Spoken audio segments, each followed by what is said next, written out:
What's going on, everybody? Welcome back to the Lean and Lionhearted podcast. I'm your host, AJ Quimston, IFBB Pro, and I'm here with one of my really good friends today. So I'm going to introduce him a little bit different. I know I usually just say their name and then go on with it, but this is, I call him Billy. You're not allowed to call him Billy. You put some respect on his name. His name's Will Sage. But Billy and I have been friends for what? Probably like 6 years now. Yeah, 7 years. 7 years. We met 7 years. 2016. Yeah, that's crazy. It's that long ago. Eight, But we've eight been years friends almost. for, yeah. Oh, shit. Yeah, so 7, 8 years. We met through bodybuilding specifically. I'm not gonna lie. The first time I saw him, I was like, "This guy's a fucking asshole. He thinks he's so sick laying on the bed." Oh, Pause. But basically, I saw him when he was doing a show, and I thought he looked like a jerk because he was like a little pretty boy. Now he's a little more rough. But we both did USA's 2016, and that's when we first hung out, and we had this crazy night out, and we were both just like, dude, what the fuck is going on? But Billy and I have grown through a lot together in these last 7, 8 years. We both were super poor and struggling, and we would kind of joke about it and not really take it too serious back in the day. But we also were very, very similar when it came to bodybuilding and prep. We both pushed as hard as you could possibly fucking push. And we both got a little bit of a sick enjoyment out of it, knowing that we were doing something that nobody else would. And that was kind of what we bonded over. But now Billy has a very successful coaching business. It's a Team Precision Elite. If you guys want to check them out. And I actually remember the first time that you were trying to come up with the name for Precision Elite. And I said something so dumb. Like I always do. You said Precision Elite. I was like, oh, it sounds like super precise, bro. And then I remember you were like, I'm about to unask you. I Because don't you're asking remember that for, actually. yeah, I remember so specifically. You're asking me for feedback on the names you're coming up with for that team. And then I said something dumb and you were like, dude, I'm about to unask you.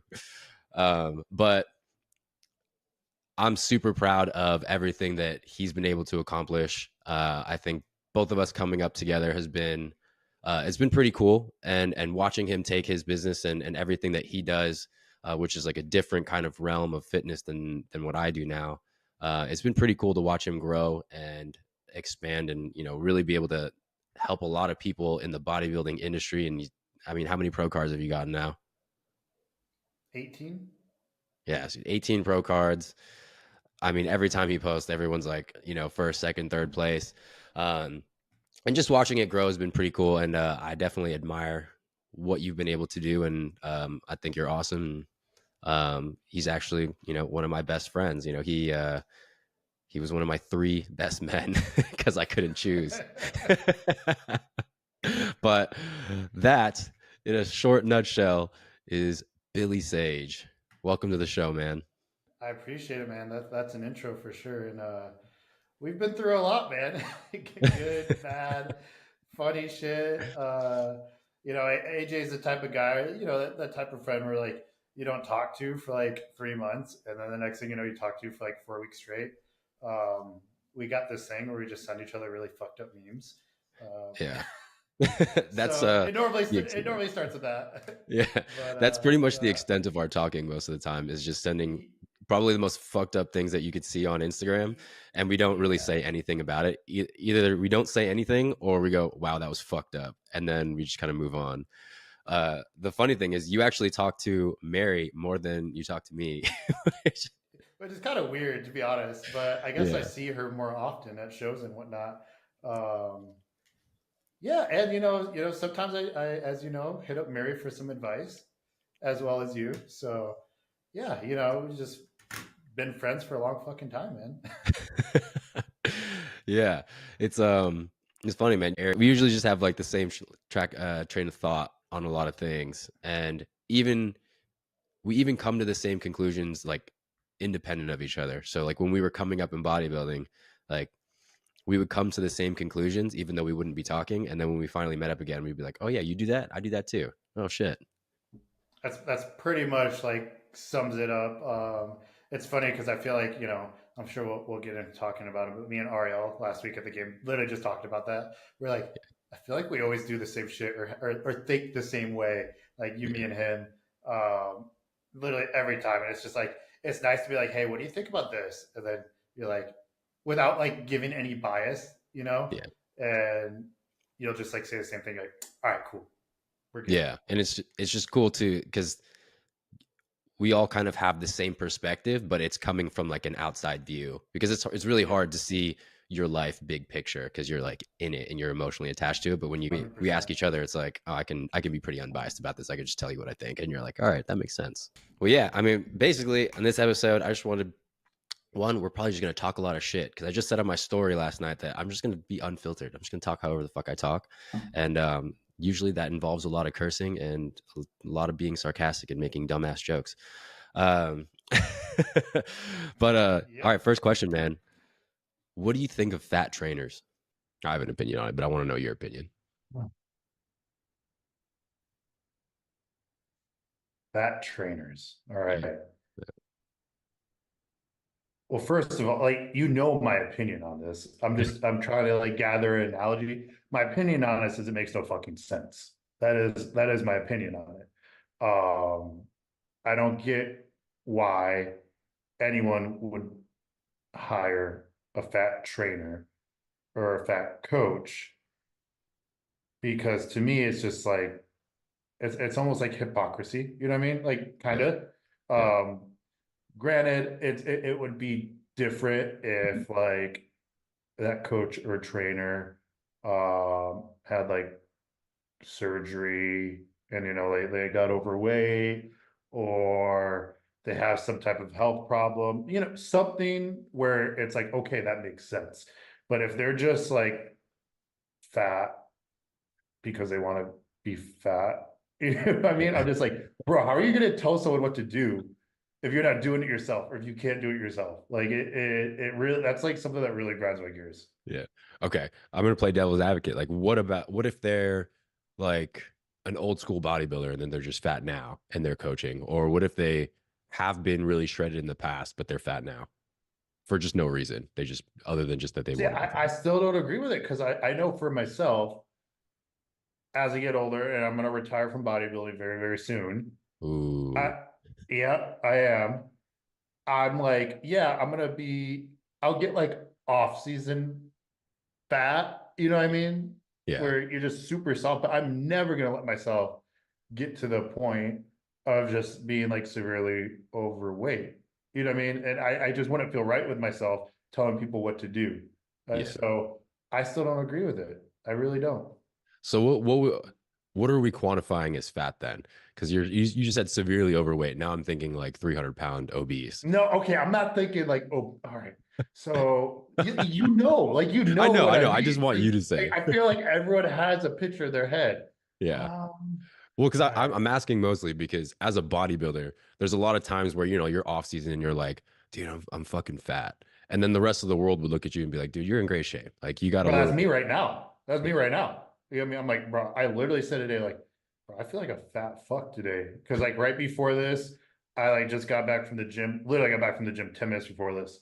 And I was supposed to get I kind of got there a little late. So it was like an hour workout. Totally fine, totally doable. Yeah. As soon as I got there, had to start putting out a bunch of fires, like for the business. And then I only got in like a half-hour workout, and I was pissed. And I'm like, dude, this week has been awful on like timing with like the gym. Just like what can go wrong goes wrong. I'm like, I feel like a fat fuck right now because I just got back from vacation. Yeah. You know what I mean? And I'm just like, I'm fat fuck right now. Yeah. But then realistically, you're like what? Like maybe like But like, realistically, 14, I 15. know I'm not fat. You know what I Yeah. mean? Like, for me, I'm just like soft, and I would like to Yeah. look a little bit better. Yeah. So when we're talking about fat trainers, I'm thinking Okay, like, all right, ready? go. No, because I think he would be obese. I was gonna say like Peter Griffin. That's fat. That's like That that's that's rare. obese. You So don't see that much. Yeah. okay, so that person you see, and you're like, bro, you drink like 10 beers a day. Yeah. Like pot belly. There we go. A little pot belly, but it's not obese. Yeah. It's not just bloated, but it's actual just jiggly fat. hanging over the belt line. Yeah. Okay. Yeah, we'll go with that. Yeah. I mean, obviously, I agree too, but I just wanted to kind of get your what your idea was. But I think fat trainers are a scam, right? Especially if you're looking into fat loss Yeah. or bodybuilding, right? If you can't do the thing that you're trying to coach someone to do, why the fuck should they pay you? That doesn't make any sense because if you can't do it, how can you expect somebody else to do it? So that either means you don't actually know how to do it, you don't have any willpower yourself, or the way that you're doing things is probably not that fucking good because that's why you can't do it either. And that's probably why your clients can't do it either. Like I know that you get this all the time, but I get clients that worked with other coaches and they're like, yeah, the only thing I could eat was um, like 3 ounces of chicken breast or tilapia and a quarter cup of brown rice and then broccoli or asparagus. That's all I ate for like 12 weeks and it was horrible. I'm like, yeah, that's not, it don't got to be like that. Especially if you're not like competing. Like it might get like that sometimes if you're competing, but as a regular person, it should never be like that. No, Really. not at all. Yeah, so I get that literally 100%. And it's just because it's like I've seen fat bodybuilding coaches, right? I know of a few. No. And I've seen some protocols that I'm like, bro, I would never do that. Like Yeah. from like myself. And I'll do a lot. You know that. Like I'll eat shit. Yeah. Um, and I'm just like, dude, how are these people like good for these guys for doing it? Because I would not do this. Yeah. And like, so I like, he's never done it himself because he doesn't like, I know what it feels like to Yeah. do 60% of that. You know what I Yeah. mean? And it sucks and it hurts. And Yeah. so like, I would never have someone do that because I'm like, bro, I want to do that myself. Yeah. I'm definitely of the mind like if I'm not willing to do something, I won't tell you to do it. If I've never done it 100%. before, I won't tell you because how can you tell someone how to do something with no experience? Then you're just kind of blabbering shit out. And I know like people like to use the argument like, well, what about like Hani Rambod? He's not shredded. I'm like, there's always going to be outliers to everything that you say, but as a whole, there's not a lot of Hani Rambods walking around. It's a bunch of fat guys that don't know what the fuck they're doing, getting people to pay them for shit that they can't do themselves, which is like, how dumb is that? No, 100%. And like you said, there's always going to be that outlier, literally with everything. We're talking Yeah. about like the ones you see very, very often. Like you can Yeah. go into a lot of, Any commercial commercial gyms gym, any and commercial gym. find one fat trainer. It just does not make any sense to me. And the thing is, normally almost every time they're like sitting down or not paying attention or something like that, which just like kind of reinforces it. Yeah, they're probably sweating more training you than you're sweating when you're training. 100%. Bro, they're breathing hard by Yeah. watching the person. They're like breathing hard, counting your reps. Like, damn, that looks Yeah. tiring. But the example that I gave yesterday was like, if you were gonna get brain surgery, do you want the person that's read every textbook and can recite word for word the textbook but has never done a surgery, or do you want the person that actively does a lot of surgery, done thousands of surgeries? You probably want the latter because experience matters. It doesn't matter if you can read off of a textbook. You actually have to know how to do it in real life. And that example might sound extreme, like, well, fat loss isn't like brain surgery, but it's also like driving a manual car. You can explain how to drive a manual car, but I mean, that doesn't mean you can actually do it until you get in like the fucking car, right? You don't know how to balance a clutch until you've actually tried to do it, which takes a lot of tries before you could do Yeah, it. So, it takes practice. You know what I mean? Like yeah, I can tell you all, I could literally tell you exactly how to do it, how to drive a manual car, how to shift a dirt bike, anything like that. And until you do it and you practice it, you're not going to be proficient at it. You just aren't. yeah. You know what I Well, mean? how many clients have you had before that can recite to you like how calories work and Oh, macronutrients and how to track, but they so just can't many, get it done? Yeah. so many. Even like take myself, like I've done, I don't know how many shows, like 26 shows competed for. This will be my what 11th year. Jesus You know Christ. what I mean? Uh, Bro, I learned something new every prep. Still, I learned something new. Learn a new method. I learn a new way of looking at things, and it's because I've done it myself so many times. I've gotten lean and shredded so many times that I have like all this shit in here just from because I've done it myself and I ran into so many roadblocks. Yeah. And it's stuff that you would never learn from a textbook. And, Oh, you can never learn yeah. this ever. It's all application. Yeah, fucking plot twist. The way it happens in a textbook is not the way it happens in real life. Oh, So it doesn't 100%. matter. Like one thing Alex Hormozy says, he calls it like mental masturbation, right? And it's like those people that just sit on TikTok and Google stuff all day long. They're like, I want to know the optimal range and this and that, but you don't fucking do anything. You're not going to learn it until you actually do it because no matter how well you think you know something by looking online, it doesn't work or you don't know it until you've actually tried it. Yep, 100%. Yeah. And I was telling you yesterday, it's like that fucking guy that commented on my post because I was joking, right? Like that video that I posted, I was actually just talking out loud to Dale and Chris. They're at the gym. And I was like, you know why guys are fucking fat? Because they fucking think they know everything. But you know what? If you're still fat, you probably don't know everything, right? Or else you wouldn't be fat. And then this guy comments and he's like, "You're not a coach. Knowing something and actually doing it is different. You can know something without doing it." And then he told me I need to work on my motivation speeches. And I was like, "All right, first of all, I'm not fucking David Goggins, all right?" But that just doesn't make sense, right? Like for every reason that we just said, just because you know what calories are and like calorie deficit and blah blah blah blah blah. Okay, finding your deficit and your maintenance point, it goes beyond just calculating it on that online calculator that you found, right? Like you actually have to take biofeedback and see how the body's responding to make those decisions. But you wouldn't fucking know that if you didn't do it. All right, so 100%. And this is something that who the heck was I talking to? Literally talked to someone about this the other day. Like you can't read and learn. It's what you just said. You can't read and learn about how to assess biofeedback. You just can't. Yeah. It's impossible. You have to go through the motions, and it's why you know you could take the same person and you take them, give them to someone who only reads the books, give them to someone who's done 100 times. Literally, let them read the same books. Let's say they have the same knowledge base. Yeah. So this person did it 100 times, 1,000 times. Bro, he's always going to get faster results, better results, Yeah. everything. Facts. And yeah, now that you said that, it's like that's actually why having a coach is so important because you could totally learn all this stuff online and try it yourself and go through all the trial and error.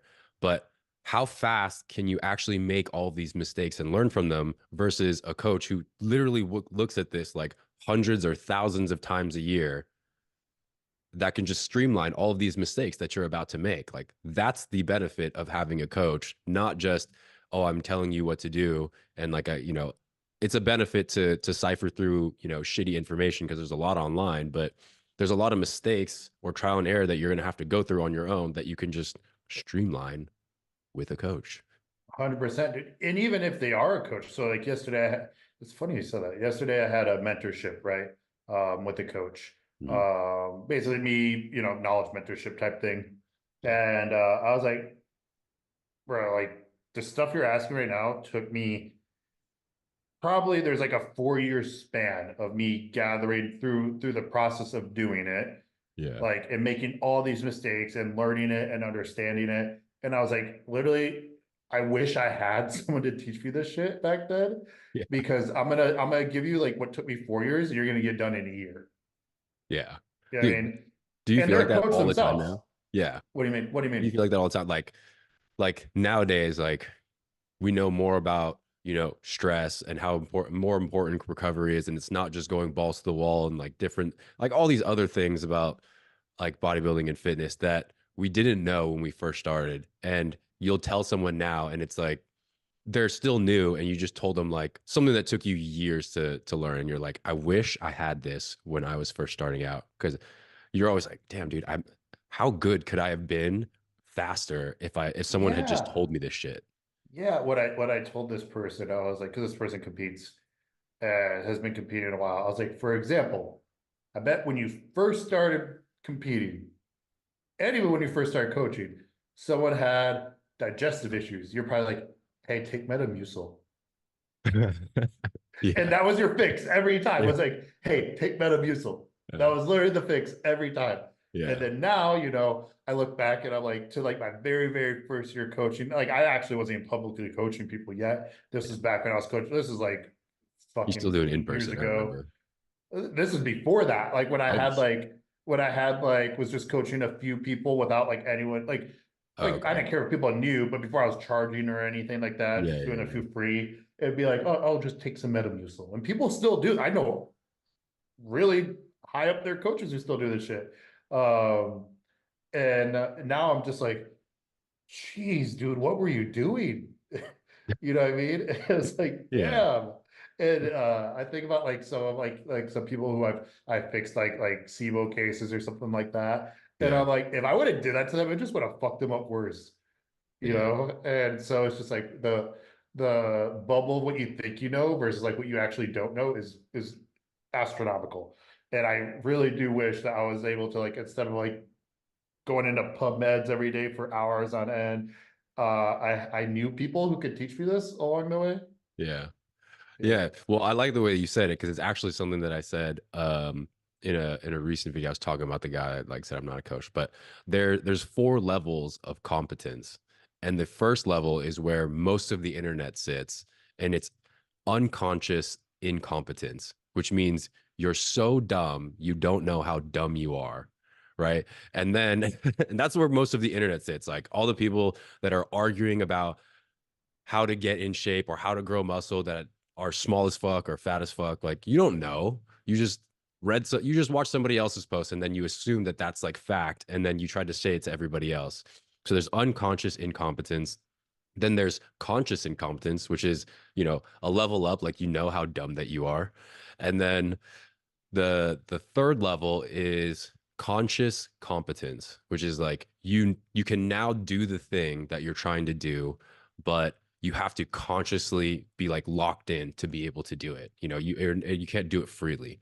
And Yeah. then the fourth stage is unconscious competence, where it's like you're so good at doing the thing that you don't even think about It's it. It's just automatic, right? And it's like that's what happens after you diet so many times, or you're coaching and like there's so many things that there's like so many factors that you just think about in like a second after coaching for so long.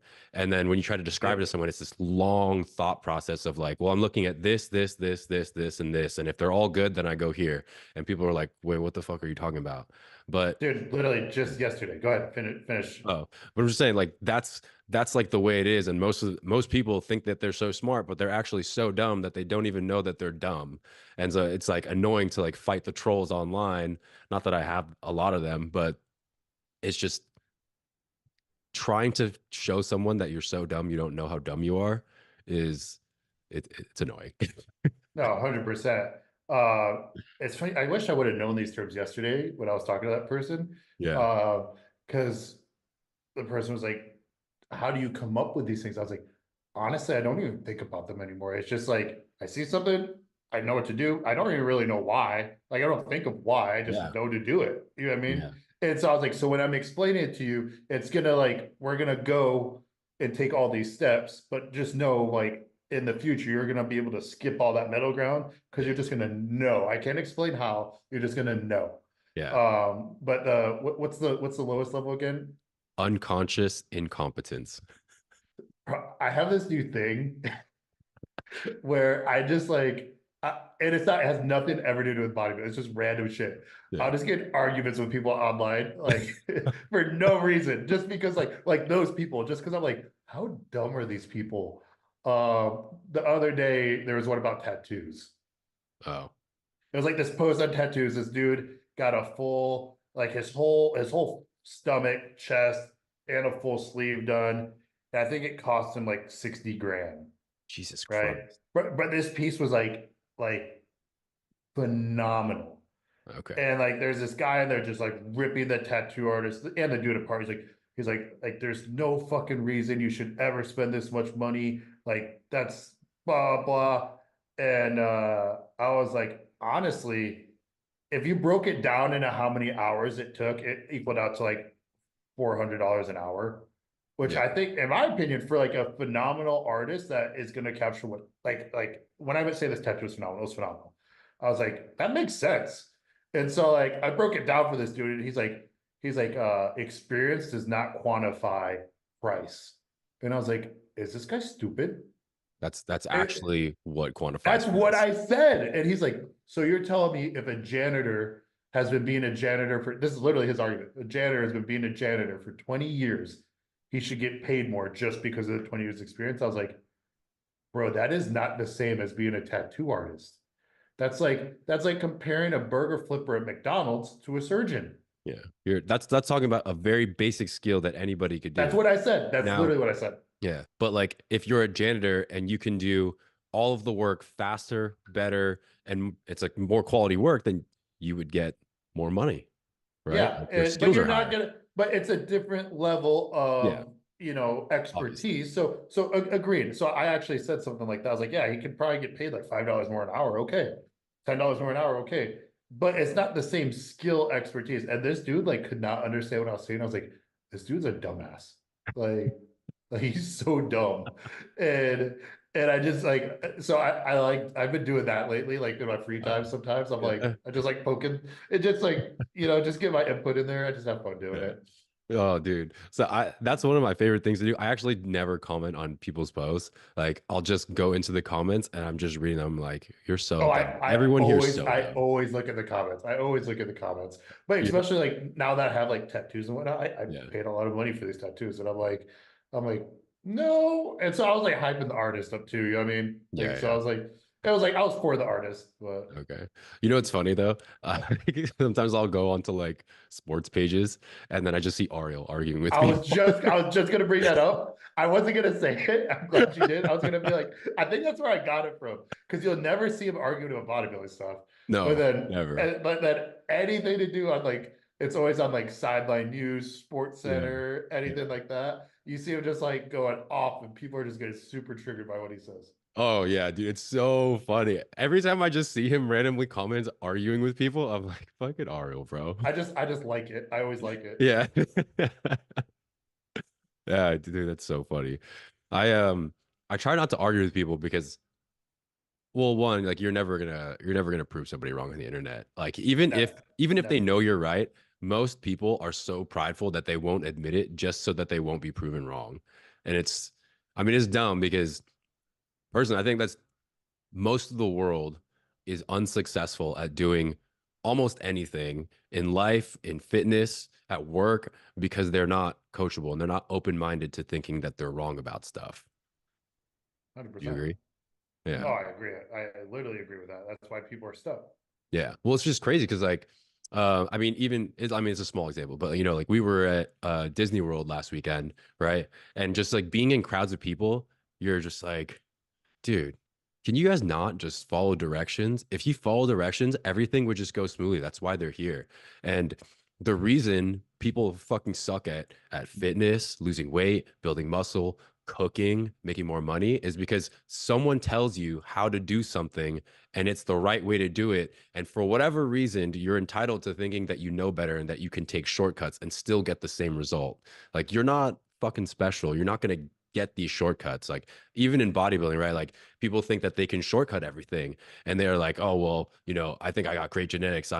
Maybe I'll be like the genetic elite or something like that." It's like, nah, man. If you were the genetic elite, you'd fucking know already. You wouldn't be wondering. Oh, 100%. Nope, 100%. And that's a good thing because I've definitely done that cooking before. Yeah, yeah, yeah. But it's like it's just like And how then dumb are we? I did it the right way, It comes out and good. it comes out good. It Yeah. does.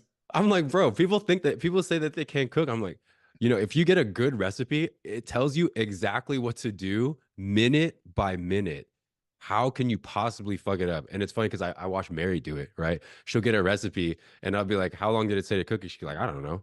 I didn't look. I'm like, well, maybe that's why it sucks, bro. Like, And what's funny, people are like, you don't say that. No, he says that. oh, I definitely say that. Yeah. Like my wife can't cook. She can't cook for shit. But And I he mean, will I tell can her cook. she sucks. Yeah. I mean, she knows. She doesn't even attempt to cook anymore. Like literally, when she's done with work, she'll just sit on the couch and then I'll be like, "What are you doing?" She's like, "Waiting for you to cook me dinner." I'm Yeah, like, but you're a pretty good cook too, though. Yeah. So So I mean, like like I feel like if both of you were on the same level, it'd be different. But you're a pretty good cook, I will say that. yeah. So that is like the dynamic that Mary and I have. Like I'm good at cooking and I enjoy it, and she enjoys cleaning and like keeping the house tidy, and it's more of her thing. And I mean, it's funny because like we got into this I think on our podcast, but like people expect relationships to be 50-50, but it's like it's not 50-50. You know what I mean? Like someone's always going to be doing more or they're going to be doing more at Mhm. certain things, but the point is that you work as a team. Like if I'm the better cook, why would I make her cook and do something that she's not good at, that she doesn't like doing? And then when it's done, I'm probably not going to like it either. And I'm gonna be like, yo, this fucking sucks. And the same, in the flip side, like sometimes I try to clean to help her out. And she's like, why the fuck did you fold the laundry like this? I'm like, all right, dude, I don't know. Like, what do you have like a secret technique of folding it? She's like, I'll just do it. You know what I mean? And so it's Yeah. sometimes it's like, you just do what you're good at. Yep. No, I agree with that. Yeah, but I mean, sometimes some of you out there aren't good at doing anything, and that's why you're single.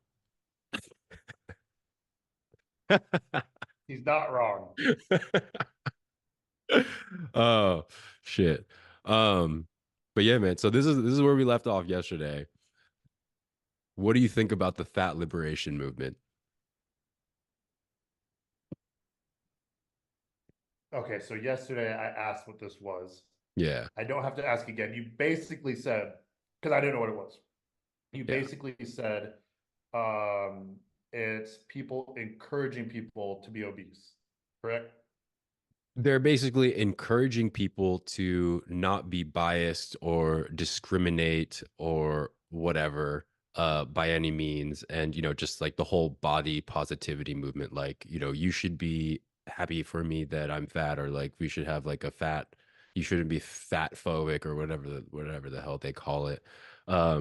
I actually saw a post now that I just said that of this this fat girl, and I'm always saying that because she calls herself fat, but it was like an ad, like you see things for, some kind of convention or Yep. mastermind or whatever. And she said, "Are you coming to FatCon?" And I was like, "What the fuck?" No. She's like, "This is the fat liberation movement." It fucking like it's like a 3-day event where we talk about everything about being fat and like being inclusive. I was like, that sounds dumb. Yeah, that all right. So I kind of thought it was something different yesterday, so I'm going to change my answer just a little bit. Okay. All right.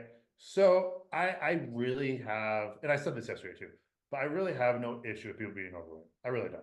Facts. I have an issue if they're overweight and they complain about it, unless they have some underlying like disease or something and they can't help it. That's I feel bad in that case. Like I'm like, damn, Yeah. that's like sad.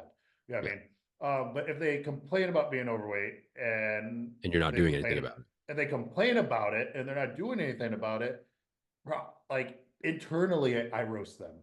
Yeah. I don't say anything, Yeah. but internally. And there could be people listening to this podcast who end up getting there probably will be who get offended on something we say today. Yeah. But I just want to say, like, even those people, like internally, they roast people. They Oh do, yeah. Yeah. Oh, for you sure. have an opinion. Everybody has an opinion. Yeah, And yeah. like, And so I again I don't discriminate against anyone. And I'm like, hey, if they want to be overweight, they want to be, fat, by all means, like, dude, I don't care. I have like friends who are overweight, and I'm just like, dude, cool. It is what it is. Like, I don't care at all because at the end of the day, I'm not looking at them for being overweight. I'm looking at them for who they are.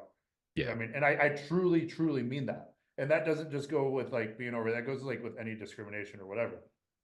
But my issue is when you have people who are obese, fat, overweight, whatever, and they're like encouraging other people to do so, right? I'm like, dude, you're literally encouraging people to have like illnesses, like, right? Because we yeah, know being overweight is a number one cause of pretty much everything, every bad illness that there is. You know what I mean? Or it contributes towards it, right? yeah, Or a health factor, I should say.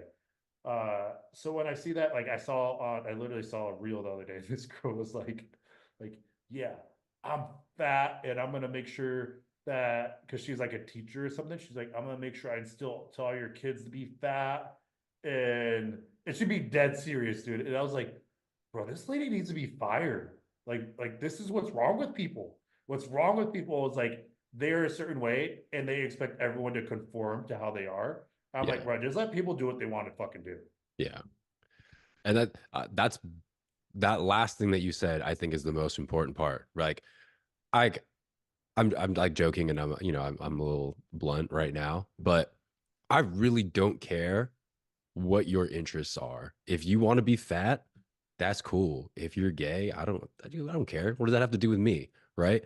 But if you are trying to promote something that is literally unhealthy to other people and you're trying to make that accepted, if you're either trying to make it accepted or trying to promote that it's actually good, like being fat is good, like get the fuck out of here. Come on.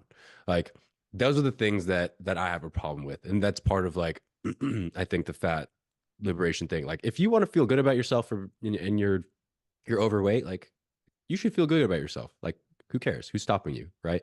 Yep. But I don't need you to be um lean or anything like that to be, for me to think that you're a good person. But if you're trying to be like, no, no, no, more people should be fat, like, no, definitely not. Right. Like, I just Googled it right now and it says on the World Health Organization, obesity has reached epidemic proportions globally, with at least 2.8 million people dying each year as a result of being overweight or obese. So on that aspect, you're telling people to do something that is unhealthy. That's like the same thing at this point as like, yo, dude, more people should do heroin. Like you might fucking die at I, some I, point. I was gonna say smoke, but I that's was gonna smoke I was too. gonna say smoke too, but I'm going over the top. But you know what I mean? Like it just doesn't make sense, right? Like if like look, if you want to do something crazy and that's just what you want to do, cool. But don't try and convince somebody that something that is unhealthy for them is totally fine. Like literally that right there. And that goes with like anything, really. Literally I'm just anything. like, bro, I don't care what anyone does. Like, as if it doesn't affect me, I don't give a shit. I really don't. And most of the time, it doesn't affect me because my feelings don't get hurt by what other people do. Yeah. You know what I mean? And I never understand why people's feelings get hurt because I've seen like fit girls. I'm not talking about like because there are those fit girls who it's like it's a little borderline. Like you could think there could be some disorder there. You know what I mean? You know what I'm talking about. Yeah, yeah. But I've seen like healthy looking fit girls get freaking ripped by like people who are overweight. You know Oh, what I for mean? being too And fit. I'm just like, where does this make sense? Like, when did society start doing this? Right? Yeah. And it's like, bro, I'm not ripping you. What are you ripping me Yeah. for? You know It's what I like the mean? opposite Like, thing. It's like they call it like fit shaming. yeah, yes. Okay, that's what it is. Yeah. So I've actually seen that. And Yeah. I'm just like, this is so wild to me. This is like Twilight Zone shit, man. Yeah. That's actually the stuff that I see in the comments is like people are Yes. always like, "Oh, well, you shouldn't be like that," or "I wouldn't do that." It's like, "Cool, bro. Like It's like, that's who cares, you, but man? this Who is what I cares? want to do. This is how I want to be, right?" Like it's just so weird that people are really obsessed with trying to make other people view or value the world in the same way that they do. It's just like, dude, not everybody likes the same shit, Some people really love playing instruments. Uh I'm indifferent about it, you know what I mean? But you're not gonna like, why would you force me to try and doing it all the time if I don't really have an interest in it? And that's just like a dumb like example, but it's like, why do people try and push their views on everyone? And I guess talking about it more is like they're just trying to validate what they think, Yep. like through more people. Yep, dude. All right. So, because I've done like a lot of different things like in my life. Like, Yeah. I That's feel like actually I've done something I was like going to talk to you about. an abnormally amount of different things. And we can, Yeah. so we'll get into that part later, right?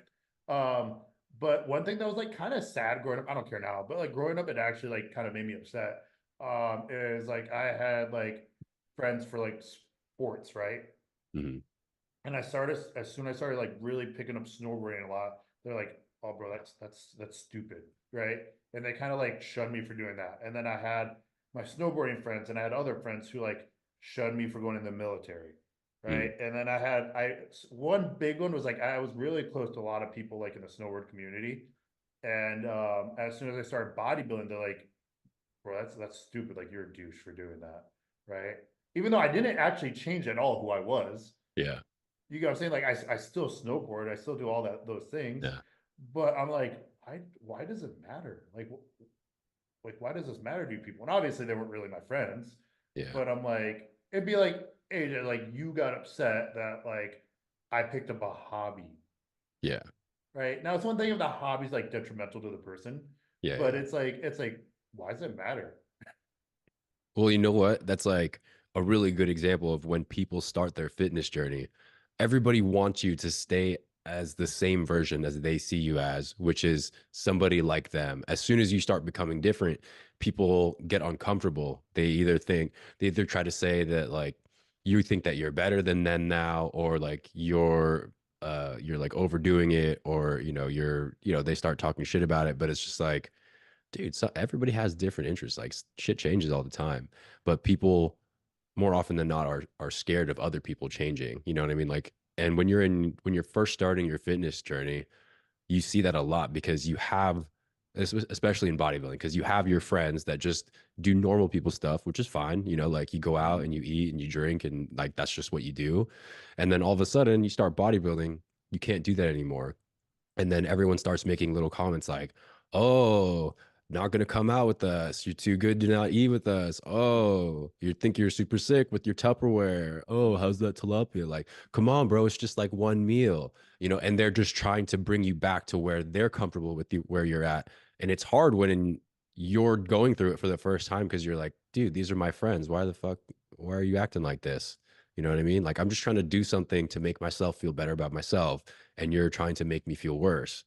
And yeah, I mean, it's just like a weird thing. Like people don't like when you change. Yep, exactly. That's pretty much exactly what I'm saying. A great example too, Yeah. I because like I'm pretty I've sure dealt with most that. people. What? I've dealt with the exact same thing. Yeah, I was gonna say, I think most people that get into fitness, they realize that you start to have less and less in common with the people that you used to hang out with that don't do what you do now, and you end up finding a new group of friends, and they're like, your old friends are kind of just like, oh well, you're too good for us now because now you have like all these bodybuilding friends or you have these fitness friends or whatever, and it's like, no, it's just like we just have more to relate with now. You know what I mean? Like if all you do is go out to bars and go eat out every day or every time you hang out, and I don't do that, we're not on the same page anymore. And it's not like I think you're a worse person or I don't like you anymore. It's just like, what are we really doing? You know what I mean? Because you're just gonna give me Yeah, shit for being there. I'm not doing anything. It's like we can hang out in a different way at other times. yeah, there's plenty of things to do. So no, I definitely see your point there. And like I said, like I'm pretty sure I know I've been through. I know you've been through it. I'm pretty sure most people I know have been through it. So really good point. That's like a really good like one size fits all point. Yeah. I mean, if you're into fitness, I'm sure you've been through it. Comment down below if you're on YouTube. But yeah, so I mean, bottom line, I'm not a huge fan of people telling people that you should be fat or that it's good. Yeah, Um, that kind of got on a little tangent there, I know but this is what I expected though. I mean, yep. it's cool, you know. Sometimes when I interview people, it's like I just have to randomly say stuff just to say something instead of just To asking a like keep question. it going. Yeah, Yeah. well, yeah, it's just like otherwise it's just like too interview style where I'm just like asking stuff, and then if you're the only one talking, it's like it's not back and forth enough. But I knew it would be like this with you. uh, but what's your we'll just get into some fitness stuff. What's your opinion on intermittent fasting? I thought you were gonna ask the other question. Which one? The worst client one. Oh no, that we'll get into I was mentally prepared for that one. All right, that. so before this goes any further, I said it yesterday. So again, we tried filming this yesterday. We had some technical difficulties. We filmed for like an hour, and it just kept coming in and out. So we just had to scratch it. So we haven't got past this point, besides No. one question. But I did say yesterday that the person you get on this podcast isn't going to be the me you get on other podcasts. Reason being as me and AJ have known each other for so long, you guys are kind of going to get to see that other side where, again, that like trolling side of us, kind of like you normally get the scientific, the hey, this is what's up type things, but we're kind of switching it up a little bit on this one. Yeah. So you're going to see something a little bit different. You're going to see kind of like how we are behind the scenes. And you might like it, you might not, but Yeah. yeah, But we're human. in the end, we mean well. We're not here to hate on anybody. We don't actually not like anyone. I have no hate in my heart. Like, Oh, same. it's all love. We just like, bro, I just like making fun of people, man. Yeah. And it's like like we said earlier, like I make fun of my friends the most. And I don't make fun of people who aren't my friends. Yeah. Just because, like, you know, there's no reason to. But my Yeah. friends, like, bro, I roast them all day. Oh yeah. I Facts. roasted you early on Instagram for your head being shiny. I know. I was like, bro, I'm like fucking sweating. Jesus Christ. Let me go. He's in Costco. I'm like, bro, why is your head so shiny? Like, what's going on here? All right. So intermittent fasting. Yeah. Honestly, I used to be like really, really against it, to be honest.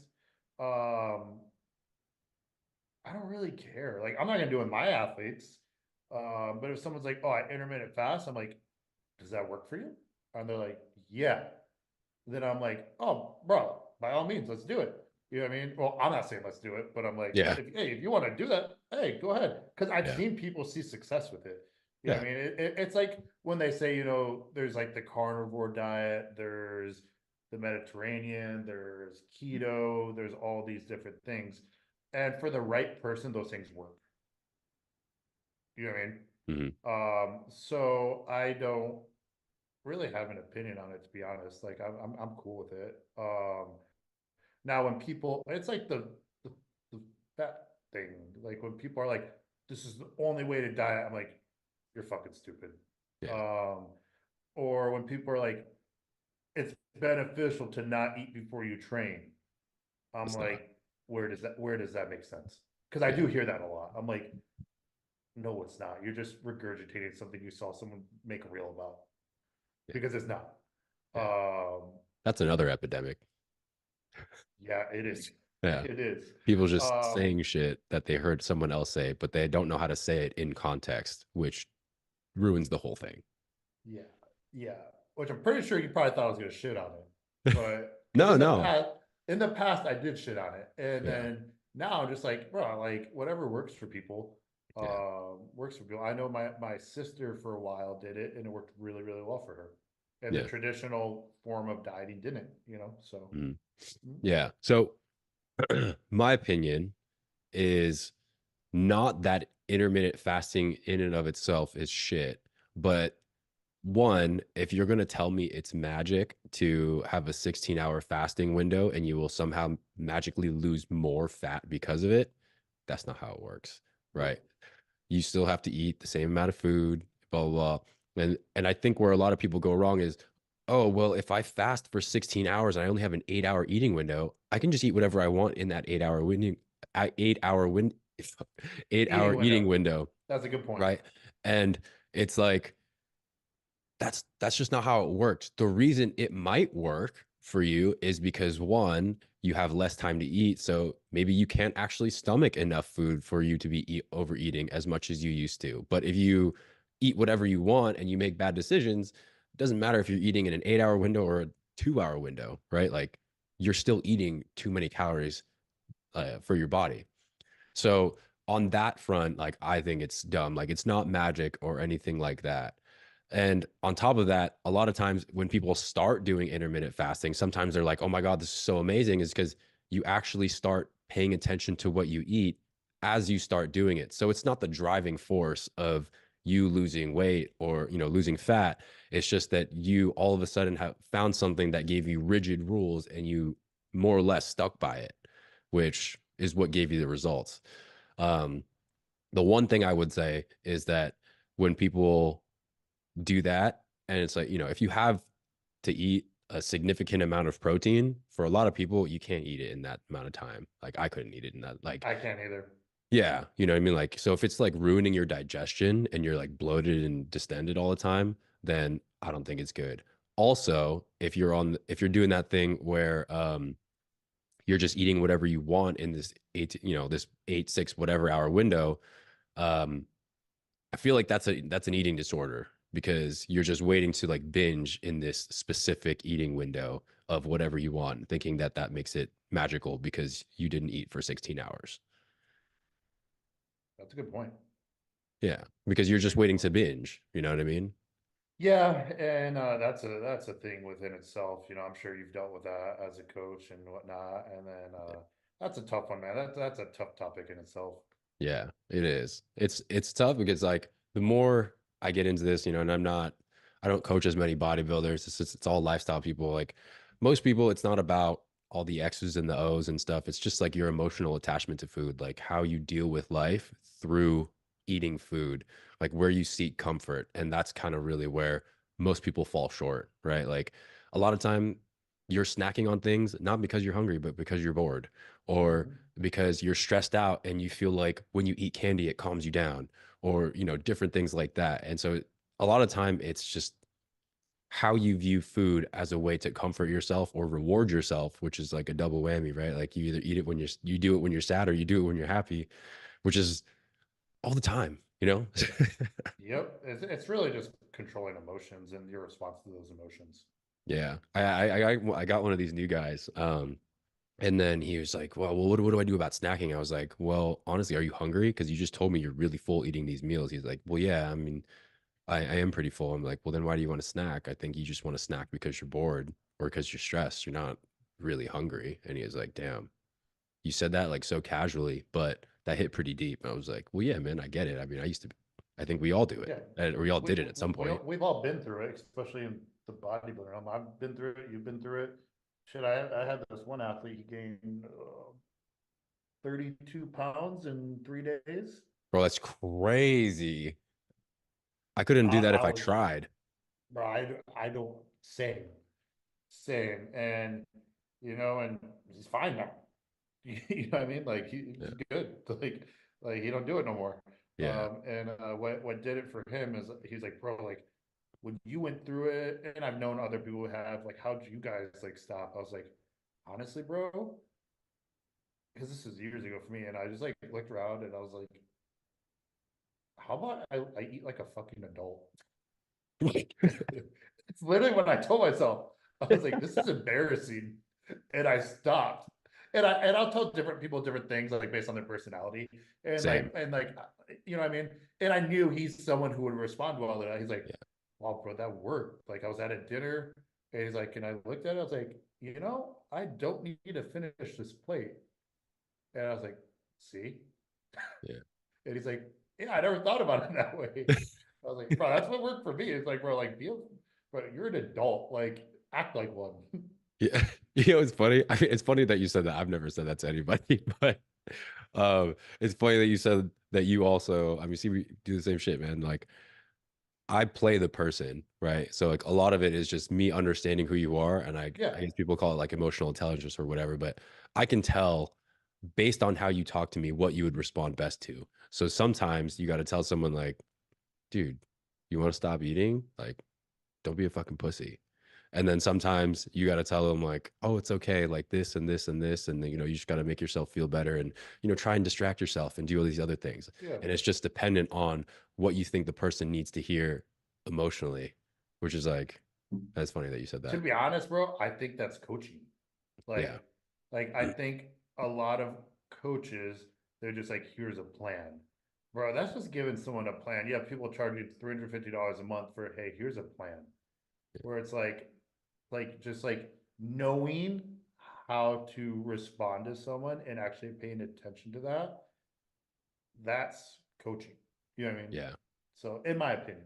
Yeah. I mean, that's what I've been thinking about a lot lately too. And like, it's like anybody could give you a plan. That's when people say, oh, well, I could have made that plan myself. It's like you could, but can you make yourself do it? Because that's the job. Yep. It's not just telling you what you do. It's getting you to do it. And also you're asking from my experience. Those are actually my favorite clients. The ones that are like, how did you deal with this? Yep. Because 100%. looking back on it, now you know that there were so many different things that you would have done along the way. And now you can just give it to somebody and they'll see the success like super fast. And that's always those are the most fun clients. Like the ones that Yeah. ask you how you deal with stuff, and then you can just streamline everything. And going back to our very, very first question, about the fat trainer, Hmm. it's because you went through it yourself. And being able to have that experience, and especially in these negative scenarios Yeah, where like the client's going through something yeah, and they're like, hey, what did you do? You know what I mean? Like, bro, I've hit almost every wall there is to hit. yeah, And so I'm like, hey, that happened to me too. Yeah, I did this. You yeah, know what I mean? It's like, damn, you've been through all of it. I'm like, hey, at least I know, like, or at least I can tell you what I did, but I also can like identify probably like five other different ways that you can handle it. And yeah, again, it just depends on the person, especially like because obviously I coach like a lot of competitors. A lot of yeah. competitors like honestly, it's 50-50. You have competitors who I can just be like, hey, just eat this. They're Hmm. like, cool. And then I do have the ones where like I have to like really, really mold them into someone else in a positive manner. Yeah, You know what I mean? And I feel like that is one of my superpowers is getting the most out of people. yeah, And it's like it's what it honestly that's probably the most fulfilling part of coaching. yeah. Just being able to give somebody else your experience, because then it's like, wow, well, I didn't just go through that for me. Now I went through it so that you don't have to go through it, and it's like a this huge teaching moment. And I think it's funny just because looking back on it, people wouldn't think now that we used to have this huge eating problem. And we probably did, probably, Bro, probably when we have like a first little binging met, thing. our first Yeah. day we met, We were going crazy after USA's. Sorry. I, So, I, I don't I don't count the night of a show as like a binging problem. I don't do it anymore. Like yeah, I hardly eat the night of a show, we but did do I it don't. though. We did do it. We did do it. We did it so much we couldn't even drink anything because we were hurting so bad. Yeah. So that first night that we really hung out, we were in Vegas. We went to USA's. We both got absolutely shit on. And then we went to go like shower and stuff like that. And on the way, like I was staying at this house and we got like a bunch of shitty food from like the grocery store. I got like, shitty donuts and, Pop Tarts and whatever, just because I could. I remember you said you went to like Buffalo Wild Wings or something like that, and you went crazy on No, some I, wings. I, I went to a Mexican place Oh, with really? my parents, and then I ordered wings. Yeah, that's crazy. And Yeah. for those of you that have done shows, like your eyes and your stomach well, your stomach cannot keep up with your eyes. Like you can start putting food down, and your stomach it just cannot digest the food fast enough for you to like satisfy that craziness inside of you. So like I remember we were both just like, I feel like we should do something. We're in Vegas, but we don't. I mean, we were still young at the time, so we were like, I guess, what are we gonna do? And then Dale invited us to go hang out with him at a club, and then you and I met up, and we just looked. We walked by a Fat Tuesday thing, and we were both like, I feel like we should get one. This is what you do in Vegas, right? And then we did. And I just remember I was laughing though because I was so broke at the time. I was like, that was probably like 1/5 of my bank account for like a $20 drink. And then I was so butthurt because we took one sip, walked to the club, and obviously you can't bring it in, and we had to throw it away. Bro, we didn't even make it to the club. We looked at each other and was like, hey, are you gonna drink that? And I was like, I can't. And you're like, me neither. And we threw it in the trash can on the side of the street. Yeah, that was fucked. Yeah. Yeah. The rest Yeah. of the night was pretty wild too. Yeah, that was funny. I still RK still like messages me and stuff. I kind of forgot about him to be honest, but I mean, he's all crazy into like crypto, and he has like his whole group and stuff. I can't keep up with the group, so I just don't mess with crypto or I got anything. out of the group. I was in the group for a while too. Yeah. Well, he has one on I like met, Instagram and stuff now. oh, okay. I made a lot of money off crypto and then I lost it all. So Yeah, I know. He fucked actually up had about he that. had Hashimoto's. I didn't know that. Yeah, so he got like really fat, and then found out that he had Hashimoto's, and then he got it all off. He kind of documented it, and I was like, that's dope, man. Good for you. Yeah, that is dope. Good for him. Yeah. I like him. Um, So yeah, he was a cool dude. The funniest part was we were at the club with them, and then they were like, "Oh, we're leaving," and then I remember you and I looked at each other and we were like, "Do we go with them? I don't know if we're supposed to go with them." And then they were all like, "Yeah, yeah, come on with us." And then we walked outside, and we were still young and broke. We walk out the door, And then RK goes to the limo, and Dale was like, "Oh, we're taking the limo." And then RK was like, "Fuck, you think I'm gonna go in a taxi?" And you and I looked at each other. We were like, "Do we have to pay for this?" Yeah, I do remember that too. We were so broke, man. Oh, that shit was fucking hilarious. Yeah, yeah. But there's a lot more to that story, but that's the only parts that we can Yeah. Oh, and comfortably then when we tell. got to the Mexican spot, so we ended up going to a Mexican spot again with them. And then I remember I was looking at the food, and my eyes were still telling me I'm hungry, but my stomach was like, no, no, no, you can't handle anything. I And remember then that. you were like, what are you gonna get? I was like, I think I'm gonna get the burrito. You're like, bro, don't do it. I And did. I was like, don't do it, man. yeah. Don't do it. And then I got the burrito and I was like, oh fuck, my stomach hurts. And you're like, I told you. Yep. Oh, good times. All right, so we're gonna go back to that question that we had yesterday. Tell me a story about one of your worst clients. Do I tell the same story? You can if you want to. Maybe I'll actually hear it this time since it's not breaking up. Well, do you want me to tell about the guy? Because that's pretty bad. Go for it. All right. Uh, it's like it's a really big. See, he's laughing still. It's a really big cringe moment. And what's funny is I know this has happened to another coach that we know too. Really? I didn't mention that yesterday. Yeah, it has. I'll tell you who after. Just because I don't want to embarrass him. Yeah, So yeah, yeah. you already know who I'm talking about then. Um, so I had this classic guy, right? And he checked in. It's a lot easier to talk about today. Yesterday was kind of like, ugh. So basically, this guy checked in, and half of his ball sack was hanging out in his poses. I can't even say his poses to be honest, because as soon as I saw the first pose, I was like, no, like, no. And to be honest, I didn't say anything. I didn't because I like if you compete and you compete in classic, you know if this is happening, like you can feel it. I'm pretty sure I'd feel Uh, it. Yeah. All right, you would feel it, like, but I actually, yeah. Anyways, didn't say anything. Happened again. And I'm like, oh no, like, is this dude trolling me? Like, what is he doing?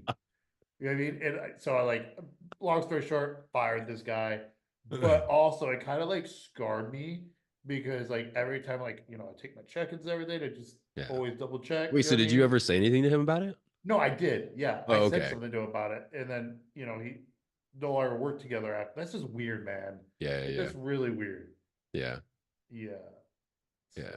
So, So uh, it sounds so grab. I'm like, so were the trunks too small, or was he just letting it go? bro, I don't know, man. I don't know, because like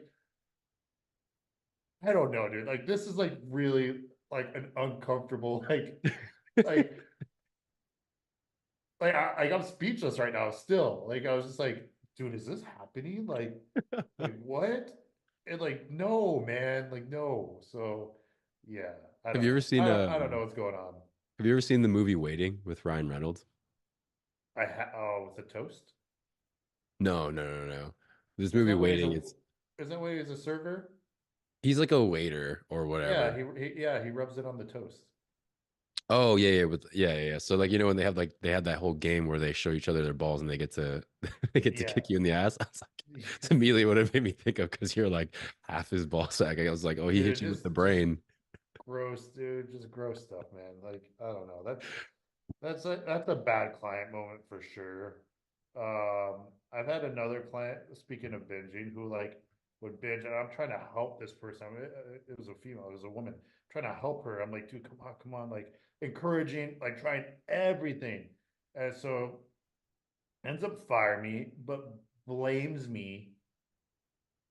And keep in mind, so it wasn't like the type of thing where like you prep someone, they get lean, they start binging. No, she came to me with this problem. Right. So like out of the gate, I'm like, hey, you can't prep. We got to work on this. Mhm. Right. Ended up letting me go as a coach because I wouldn't let her do a prep. Like that's just not morally right. Like I Yeah. can't in all good conscience do that. But then blame me for it. And I was like, I actually got in an argument with her because like I was pissed. Um, and then I've actually had this other person like cheat on her diet and then also blame me for that. And I shit you not said, well, you didn't tell me I couldn't cheat on my diet. Mm, Like yeah. because I give like the starting document and whatnot. She Yeah. said you didn't put it in the document that I can't cheat on my diet. And like put it on me. And I was like, and that was just that client was had like we didn't end it there. There was an ongoing rough patch. I was like, hey, I can't do this. Did you put it in your starting document afterwards? No, that's stupid. That's so stupid. And she's a competitor. Oh, that's worse. That's worse. Yeah. Yeah, like that's so dumb. Like no, I'm not gonna put that in. Like if you can't like infer that, and what was it? The lowest level again? Oh, unconscious incompetence.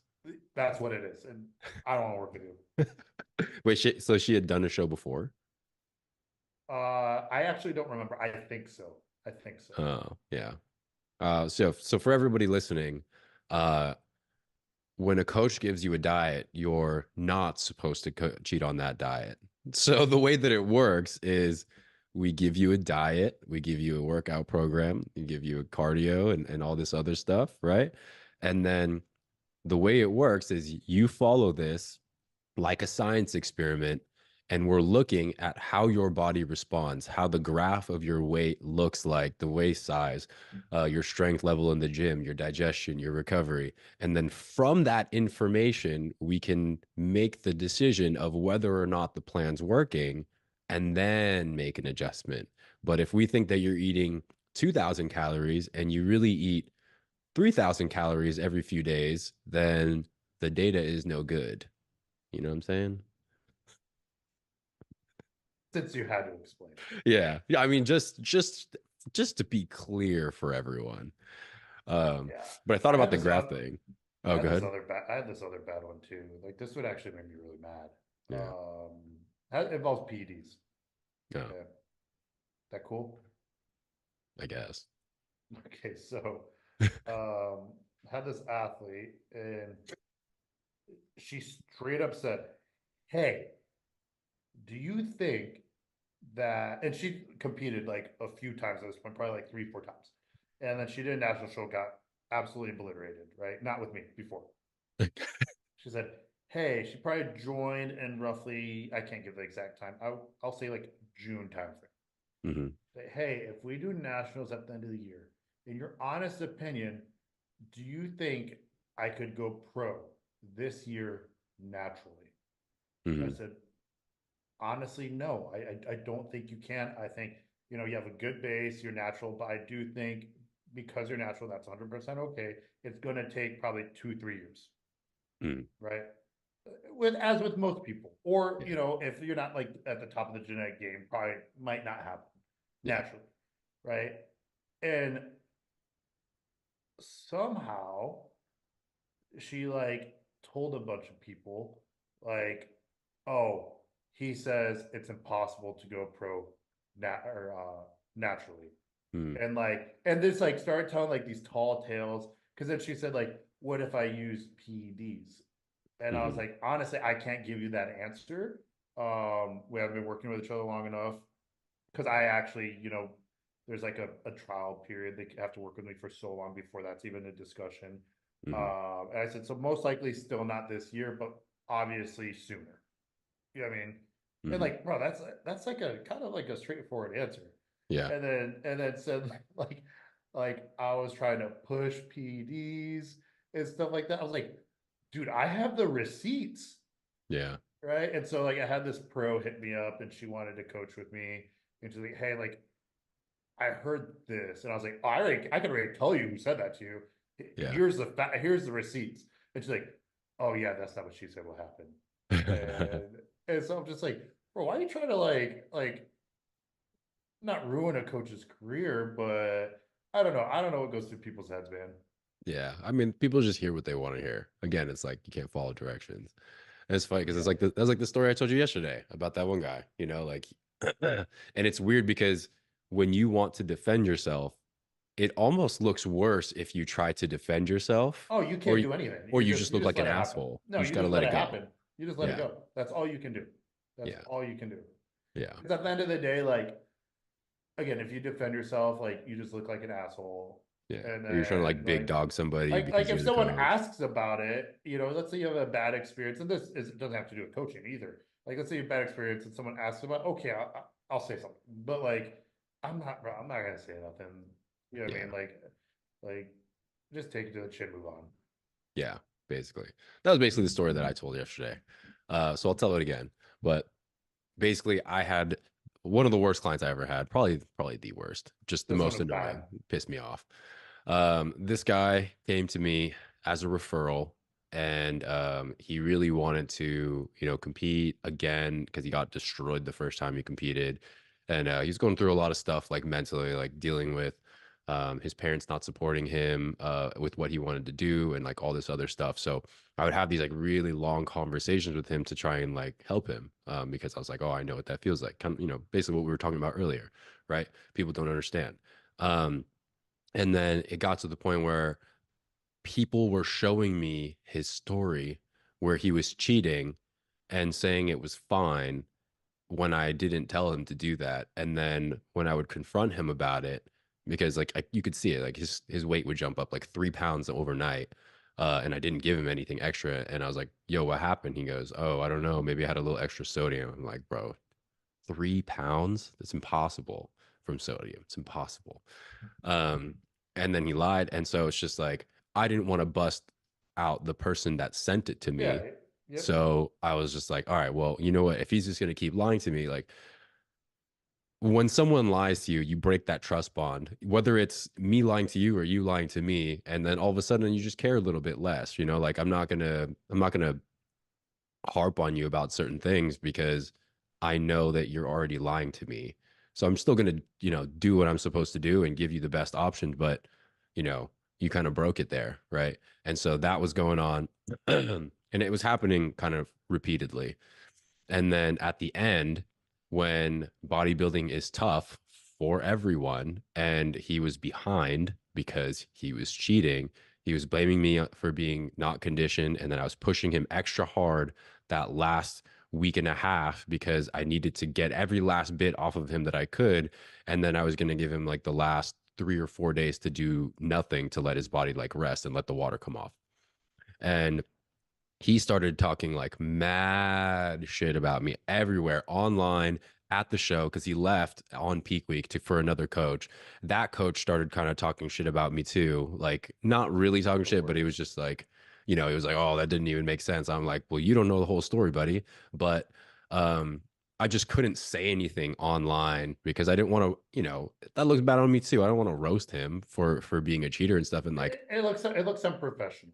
yeah, it's unfortunate, so it's like Yep. I had to take it, but I had so many people tell me that he was just walking around that show complaining about me. And I was like, you're the one that cheated and then lied about it and then thought you knew better and then went to some other guy that just gave you a ton of food, which I was going to do anyways. You just had to make it through 3 days and couldn't do it. So you're talking like mad shit. And then,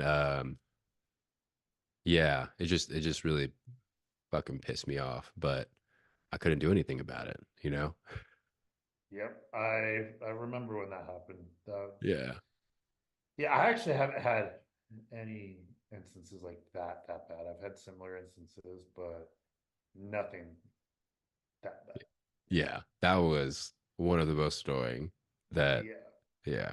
So I mean it's just like, look, dude, I'm here to help you. How Oh, do you and do then at a show? huh? How do you do at a show? Oh, that's what I was about to say next. I found out that he did not so good because he looked watery and spilled over because dude went from like he had like, I don't know, 50 grams of carbs or something like that. And then and he wasn't even doing that much cardio. I think I told him to do like an hour and 20 minutes or something, right? Mhm. Which is not that much. I mean, it's a lot, but it's not like I asked you to do something ungodly and not Yep. something I've never done myself, right?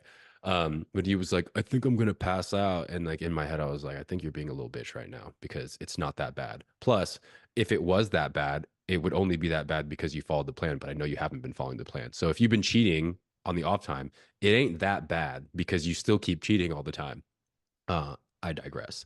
But at the show, he ended up getting like, I think it was somewhere in between like eighth and 10th place or something like that.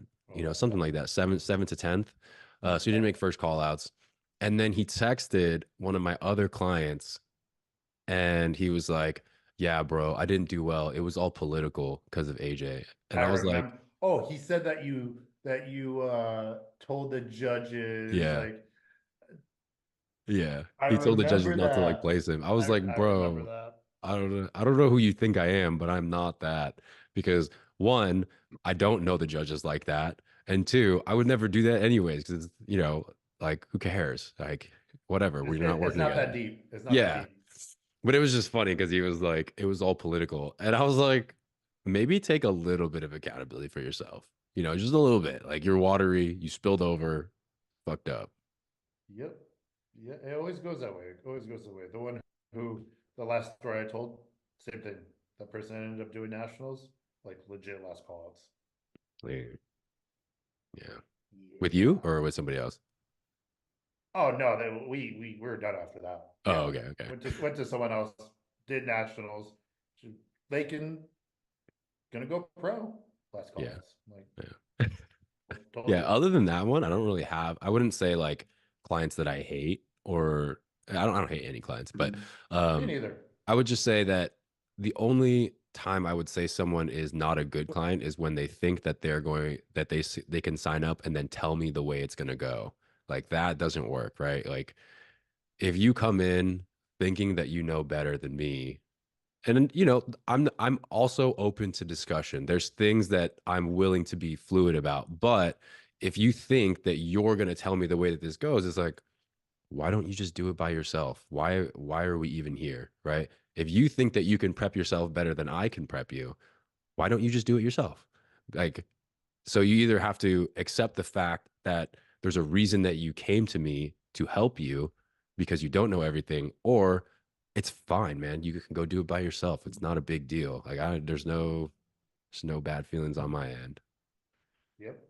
Yeah, But it those is, ones yeah, are, I've dealt with those ones too. Those ones are the yeah, worst. I can honestly say that, like, truly honestly say, like, the roster I have right now, like, I don't just like anyone. yeah, I don't have anyone who gives me a headache. Like, yeah, legit, I have like the coolest roster right now. So yeah. I'm like pretty stoked on it. Yeah. Yeah. So if you're his client listening to this, he likes you. Um, yeah. That's really the only time I would say someone's like a bad client. Um, the other ones I would just say they make me sad more than anything. You know what I mean? Like when you just don't follow or like you won't communicate. Like if I follow up with you and I'm like, "Yo, how are you doing? How are you doing?" And blah blah blah. Like I can only ask you so many times before I'm like, "Okay, I'm just talking to nobody right now." Yeah, that's And bad too. yeah, or like trying to help someone that doesn't want to be helped. And I'm like, dude, like I really want to help you. I really want to get you to the next level. But like if you don't talk to me or you don't do your check-ins or if you don't submit the information or if you don't do anything, it's like I can't really do anything. And it's after a while, it's like we can only have the same conversation so many times, you know? Yep. Yeah, no, 100%. And I think, because there's some people who are just so closed off to even Yeah. having that conversation. And then you have some people who are like I've had people who like they won't fill out a check-in form. And I'm like, Yeah. dude, this is like one of the few jobs you have when Yeah. it comes to like our communication, like just fill it out. And they're like, well, I don't have time. And that's what I say every time. I said, question, what's up? I'm like, why don't you just fill it out the night before when you're in bed? And they're just like, and Yeah. they're like, wow, I didn't think about that. Well, they're like, well, Yeah. sometimes I don't have time to send them in the morning. Like I'll take the photos. I don't have time to send them. I say, do you take a shit in the morning? They're like, yeah. They like never know where it's going for some reason. Yeah. Like, yeah. I'm like, why don't you just send it then? Yeah. And then it kind of clicks like, yeah, you're right. And then normally they're fine after that. But it's just Yeah. like Yeah. make people realize like, hey, like use your time wisely. Yeah. I've definitely had a lot of people like that. They're just more resistant to doing the thing. And at the end of the day, what it really comes down to is you don't think it's that important because you're not creating this non-negotiable where you're becoming a problem solver. You're just like, ah, whatever. you know? And that's kind of one of the things that you have to learn along the way is that when you're doing fitness, whether it's bodybuilding or, just trying to get healthy, you have to create non-negotiables. And instead of just saying like, I'll do it if I get to it, it has to be, I have to do this thing. How can I make it happen? I mean, I used to have people say, dude, couldn't weigh myself today. I didn't have time. Like it literally takes you 10 seconds to jump on a scale and then jump off. Like you're telling me you didn't have 10 seconds? It's impossible. You wake up 10 seconds earlier, bro. Like there's no way. You know what I mean? It's like you just didn't think that it was important. And Yep. when you start off like that, especially when you start your day off and you're like, I don't think this is important, how do you think the rest of the day is going to go for the rest of your prep, right? Like you have to think that the thing that you say is important to you, your goals, everything about it has to be important to you, you know? Yeah, that's pretty bad. Yeah. Weighing yourself was crazy, bro. I was like, I can dude, understand. I can understand like forgetting. I've done that before where I'm like, I got up, I know it's check-in day, or like I just like don't think for a second, and I'm like start eating breakfast. I'm like, I yeah, forgot to that weigh that that myself. I completely understand because I'm like, Yeah, oh, well, it's too late now. yeah, yeah. But aside from that, just not having the time, yeah, that's ridiculous. Yeah. Um, but yeah, man. So I want to ask you this, right? And this is kind of this is the question that we got from Sean Stanridge. You remember him? Wicked Sean with the crazy delts. Oh yeah, yeah, yeah. Yeah, I yeah, did. yeah. Yeah, what's up? So he asked a question and he said, let me find it. It's very similar to my question that I had for us, but he asked, um, when y'all first started, what was the goal in mind versus now? Has it changed? If so, how? Coaching or I don't know. That's just all he said. bodybuilding? Ooh. I'm gonna let's just do both, right? I'm assuming bodybuilding. That's what I'm Yeah, assuming. I guess. So Yeah, let's start with both. so wait, what were you assuming? I didn't really know. I was just gonna answer both. Yeah, okay. So bodybuilding, to be honest, all right. So I started bodybuilding in 2012. Crazy. I did my first show in 2013. I prepped myself. I honestly just like saw someone online. I'm like, hey, I'm gonna try this. I prepped myself, bro. I like destroyed myself. Like killed myself. Like I would fall asleep in the gym, like on Yeah, machines. yeah. Yeah. And Been there. I didn't know about reef. I just dieted. And I won the overall at my first show. I was like, wow, I'm pretty good at this. Like I'll keep doing this. Like, I was like, I enjoy this. And so I enjoyed it. And so I kept going. So I honestly didn't even know what like a national show was at the time or any of that. I didn't know any of that worked. Yeah, And then obviously there came the time where I was like, like I want to give a go at this. But to be honest, I never was that person. I was like, for sure, I want to go pro. Like I don't even think I did my first national show. Yeah, it makes sense. I didn't do my first national show until 2016. yeah. So It's three together. years later, you know what I mean? So like realistic. And then obviously like wanted to go pro. And to be honest, like I never thought I'd be a good pro. Maybe because it took me 7 national shows to go pro. Yeah, we'll talk about So that.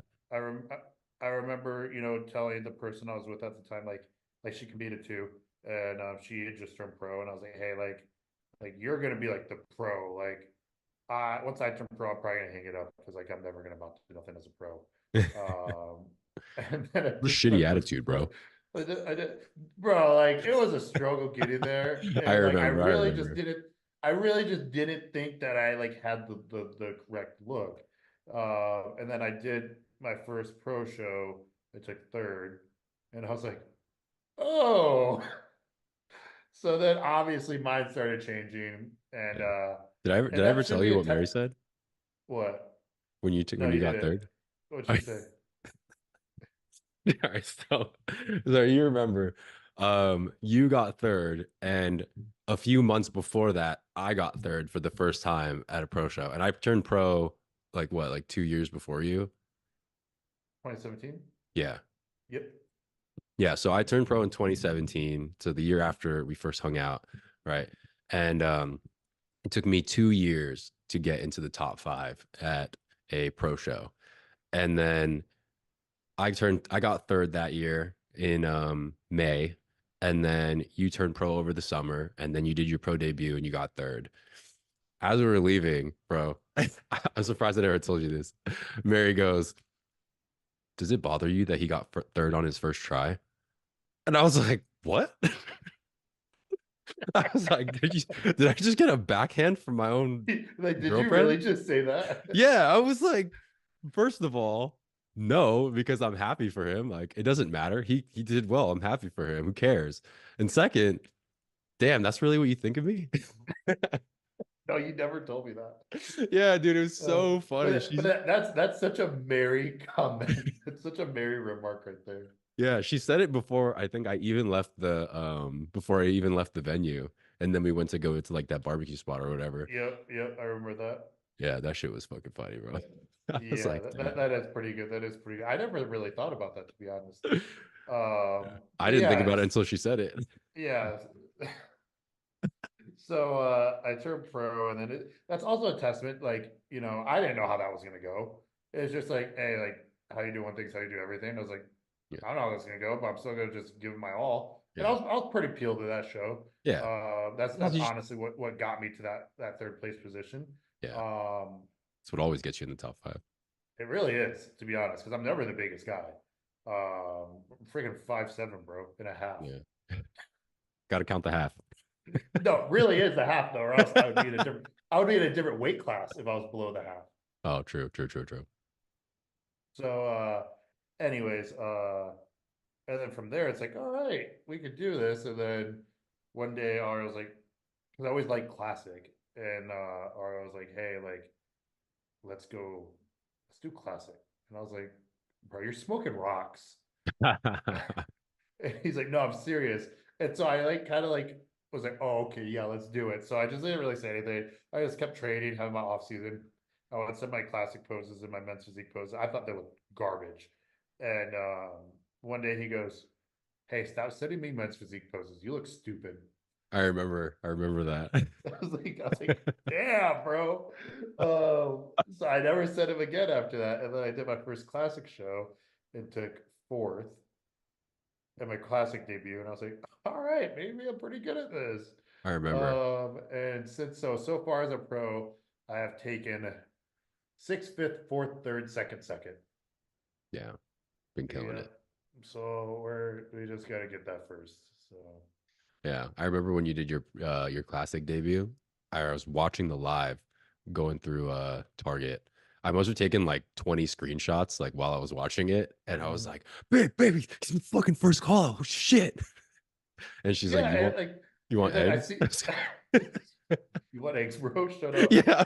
Um, and then I look back at like the photos where you're standing next to everyone. I was like, oh damn, I look pretty good. Yeah. I was like, because I thought my legs were small, and I was like, they're like still like my weak point, I would say. But I was like, oh, they actually don't look small compared to everyone else. And I was Yeah. like, I'm tripping. Yeah. But yeah, now goal is obviously Olympia, and then that's gonna be where I hang up the towel right there. Yeah. Yeah. Yeah, for me, bodybuilding was just like initially the goal was just get a fucking six pack, man, get in shape. I was like so tired of just being fat and not liking like when I would look in the mirror, I was like, dude, you're a piece of shit. Right. Like I was like, I don't know if you ever had this because you're more like you're on the smaller end when we first started, but um when you're fat and you got love handles, like your boxers in the back will fold over and it's so uncomfortable when it's like cutting off the circulation in your love handles. And then at that point, I was like, wow, this is bad. This is not good. So my initial goal was really just to get on stage. And then, just the competitive nature was like, all right, I did that. I don't I don't think I'm last place. I think I could do a little bit better than that. And then I got eighth, which was better, but still not good. And then I was like, I could do better than that. And then that's when I went to Ario. And my initial goal, like I still have the email that I sent him when I filled out his questionnaire or whatever. It was like, what's your goal? I was like, it would be really cool. I was like, I just want to place top five. It would be really cool to win an overall and get a sword. And then like maybe if it ever becomes a thing, maybe I would try and get a pro card. And then first show we got the overall, and I remember 2 weeks out, first time I met him, I went to his gym in the Bay, and he looked at me and said, "You should do USA's." I was like, and at the time I'd never placed before, so I was like, "Dude, I don't know. Like, I've never even placed top 5 before." He's like, "You will." I was like, "Oh, okay, I guess so." And then from there, like the competitive nature just kind of takes you, you know what I mean? But like Mhm. initially, my goal was just to get in shape. And then when I found out that you can get a sword, I was like, that's a cool ass trophy. Like, I want one. And then I was like, I think that's what I could do. That's probably like my upper limit of what I could do. And then it just kept going on and on and on and on. And then eventually, like you're placing top 5 at pro shows, and you're like, hey, I'm pretty good at this, you know? It's fun, man. It is. And it's we can both say that we both like kind of like sadistic in a way. We Oh like yeah. doing things that other people can't do. Oh yeah. So I genuinely enjoy like making it even harder because I'm like, Yeah. hey, no one else doing this shit. Yeah. You know? Dude, that's what I said in another podcast. I think I was talking to Carter Montgomery, or Mhm. maybe it was Sage, but it was Sage actually, because I was like, yeah, I don't know about you, but like I loved bringing my Tupperware places that it probably shouldn't be. Like when I was in Dallas visiting Andrew Vu in 2018, I brought my Tupperware into like a bar or like a club, and like security was like checking me, and then I just had Tupperware in my hand and I was eating, and then the dude just goes, "Oh, you about that life, huh?" I was like, "Yep." You know, or like it just in a sick way, I loved when people would say, I don't know how you can do that. And Mhm. I was and like in my head I would just be like, that's fucking right, you know. But No, it's um true. those were like the little things that kept me going. I just love that about it. um it gives you like a weird level of, I don't know if it's confidence or just being proud of yourself for doing something that a lot of people aren't willing to do. That's not like, crazy and like harming yourself. Yeah, no, that's exactly what it is. It's like even I remember one prep, I was like, it's getting too easy. Yeah. And which is, most people be like, huh? Yeah. So like that's how our heads work. It's like, Yeah. how can I make this harder? Yeah. And I didn't use hot sauce. I didn't use stevia. I didn't That's what I use was gonna any. say. I didn't drink one soda. But I didn't even use headphones on Stairmaster. I did that in my first prep with Oro. Yeah. And so like I just ate salt. That's all I ate. And that's Yeah. all I did. Yeah. And then I was like, and it was also kind of like an experiment too. I was like, will I get even like harder, quicker, and leaner? You know what I Hmm. mean? And I think I did, to be honest. Obviously the headphones, that's not gonna do that shit. Yeah. But Yeah. that was just me being me. Yeah. And like I look back, I'm like, I'll still do the other stuff, but I'm gonna use headphones now. Yeah. Yeah. I remember the first time you were like, because you and I, we used to drink a lot of soda, diet soda, Mhm. obviously, and we would chew a lot of gum. And then we're both competitive, and you were like, I'm not gonna chew gum this prep. I was like, what? This fool's crazy. And then I was like, well, if he could do it, I could do it. I'm not gonna buy gum anymore. And You know what's then crazy? You know what's crazy? You know what's crazy? what? Ever since I haven't chewed gum. Yeah, I don't chew gum anymore. Mary chews Like gum, and like it's like crazy. I'll chew like a piece like bro, I don't even chew one piece a month. It's probably like every few months. You know what Yeah, I mean? I only chew And gum when Mary has it, and I'm like, sure. Like if I feel like my mouth tastes like shit or something like that, from like tastes like food.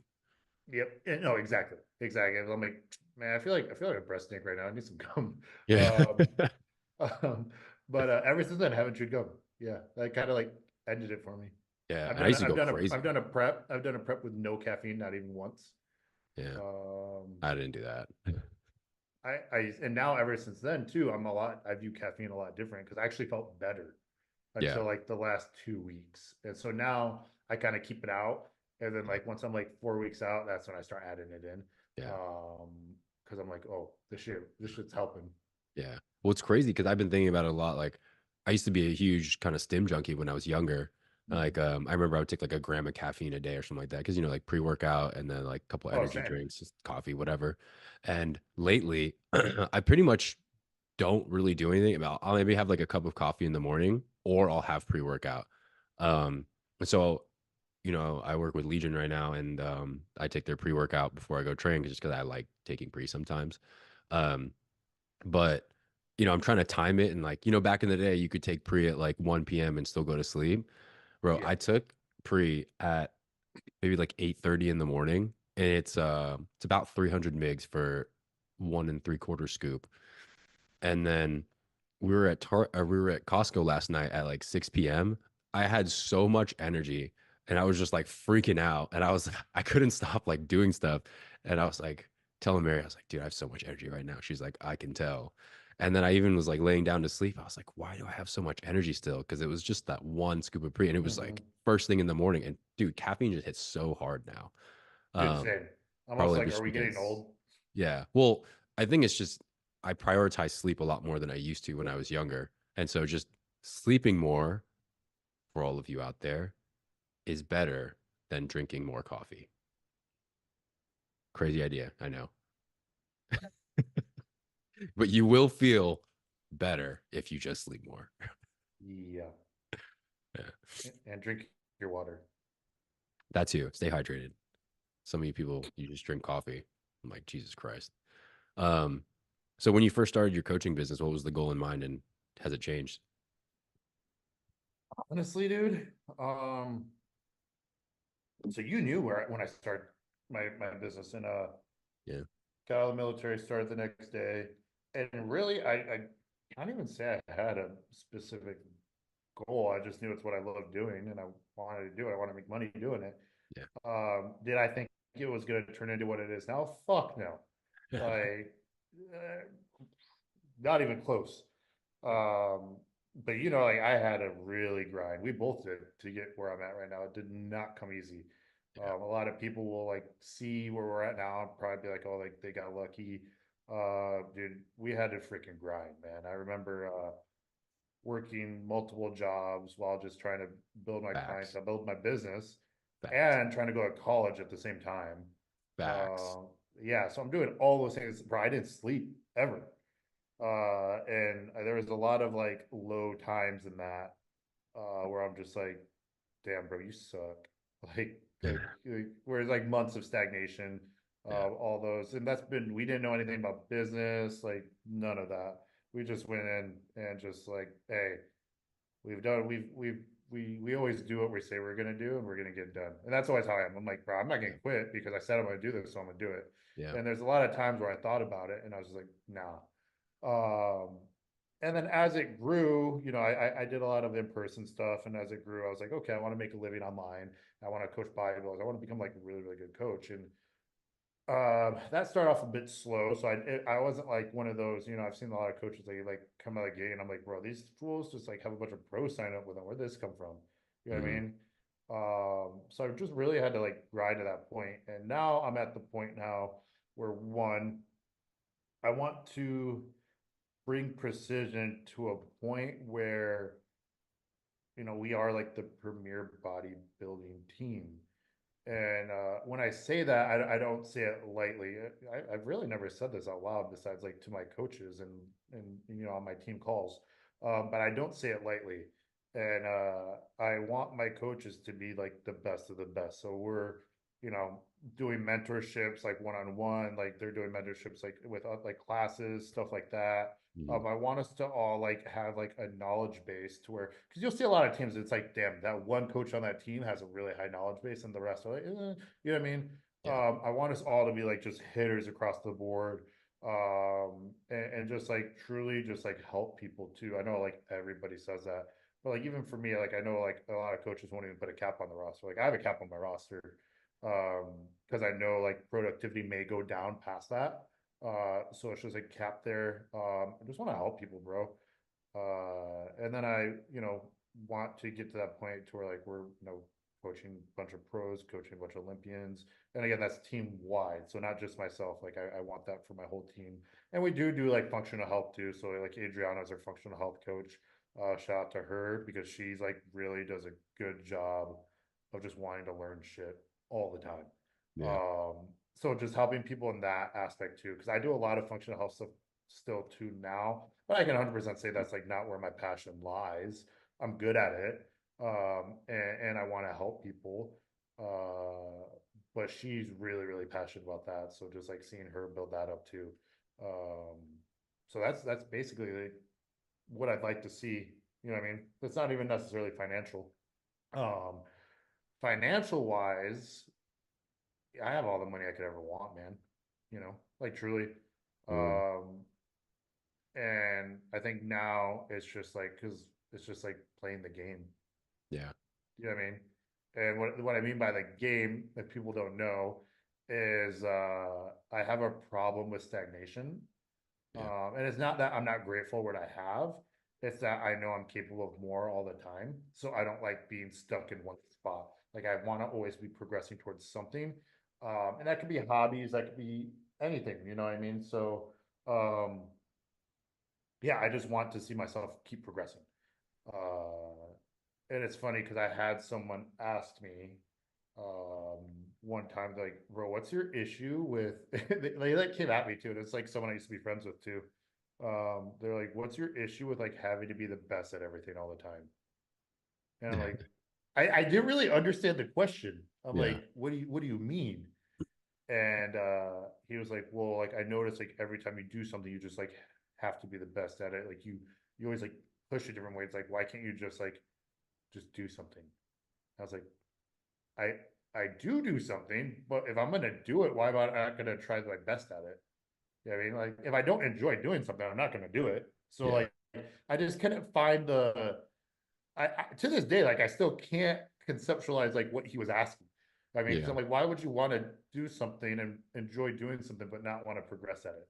You know what I Yeah. mean? I just don't get it. And I think that's the type of mindset that keeps people stuck. Yeah. And for me, I'm just like, Drew, I just want to keep progressing forward. I feel that, man. What Yeah. about you? What? What about you? When I first started the business, obviously, I just wanted to make enough money to survive. You know what I mean? I was like, I want to do something that I enjoy. I also had that kind of imposter syndrome that everybody has because you're like, oh, I'm not Ariel. I'm not this person. I'm not that person. You know, and so there was that, and then it was really just like it came out of a need to provide for me and Mary, for me to finally just jump into it and say like, all right, this is what I'm gonna do. This is what I'm good at.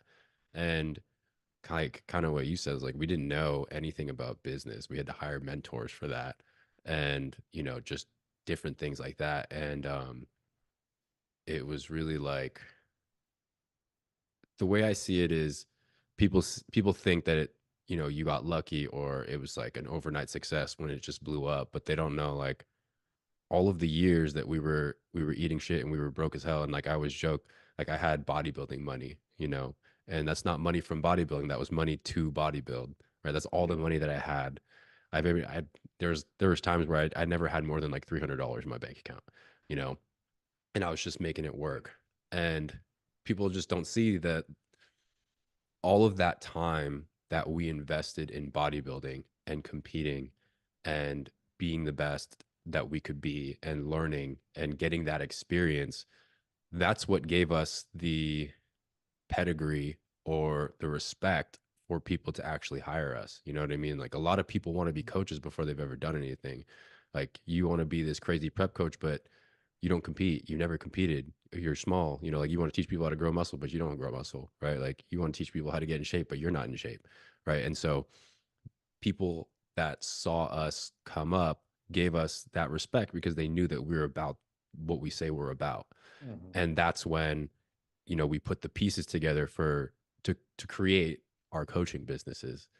And so it's like you think it's an overnight success, but it's like we were poor for a long time before it ever became anything, decent, you know.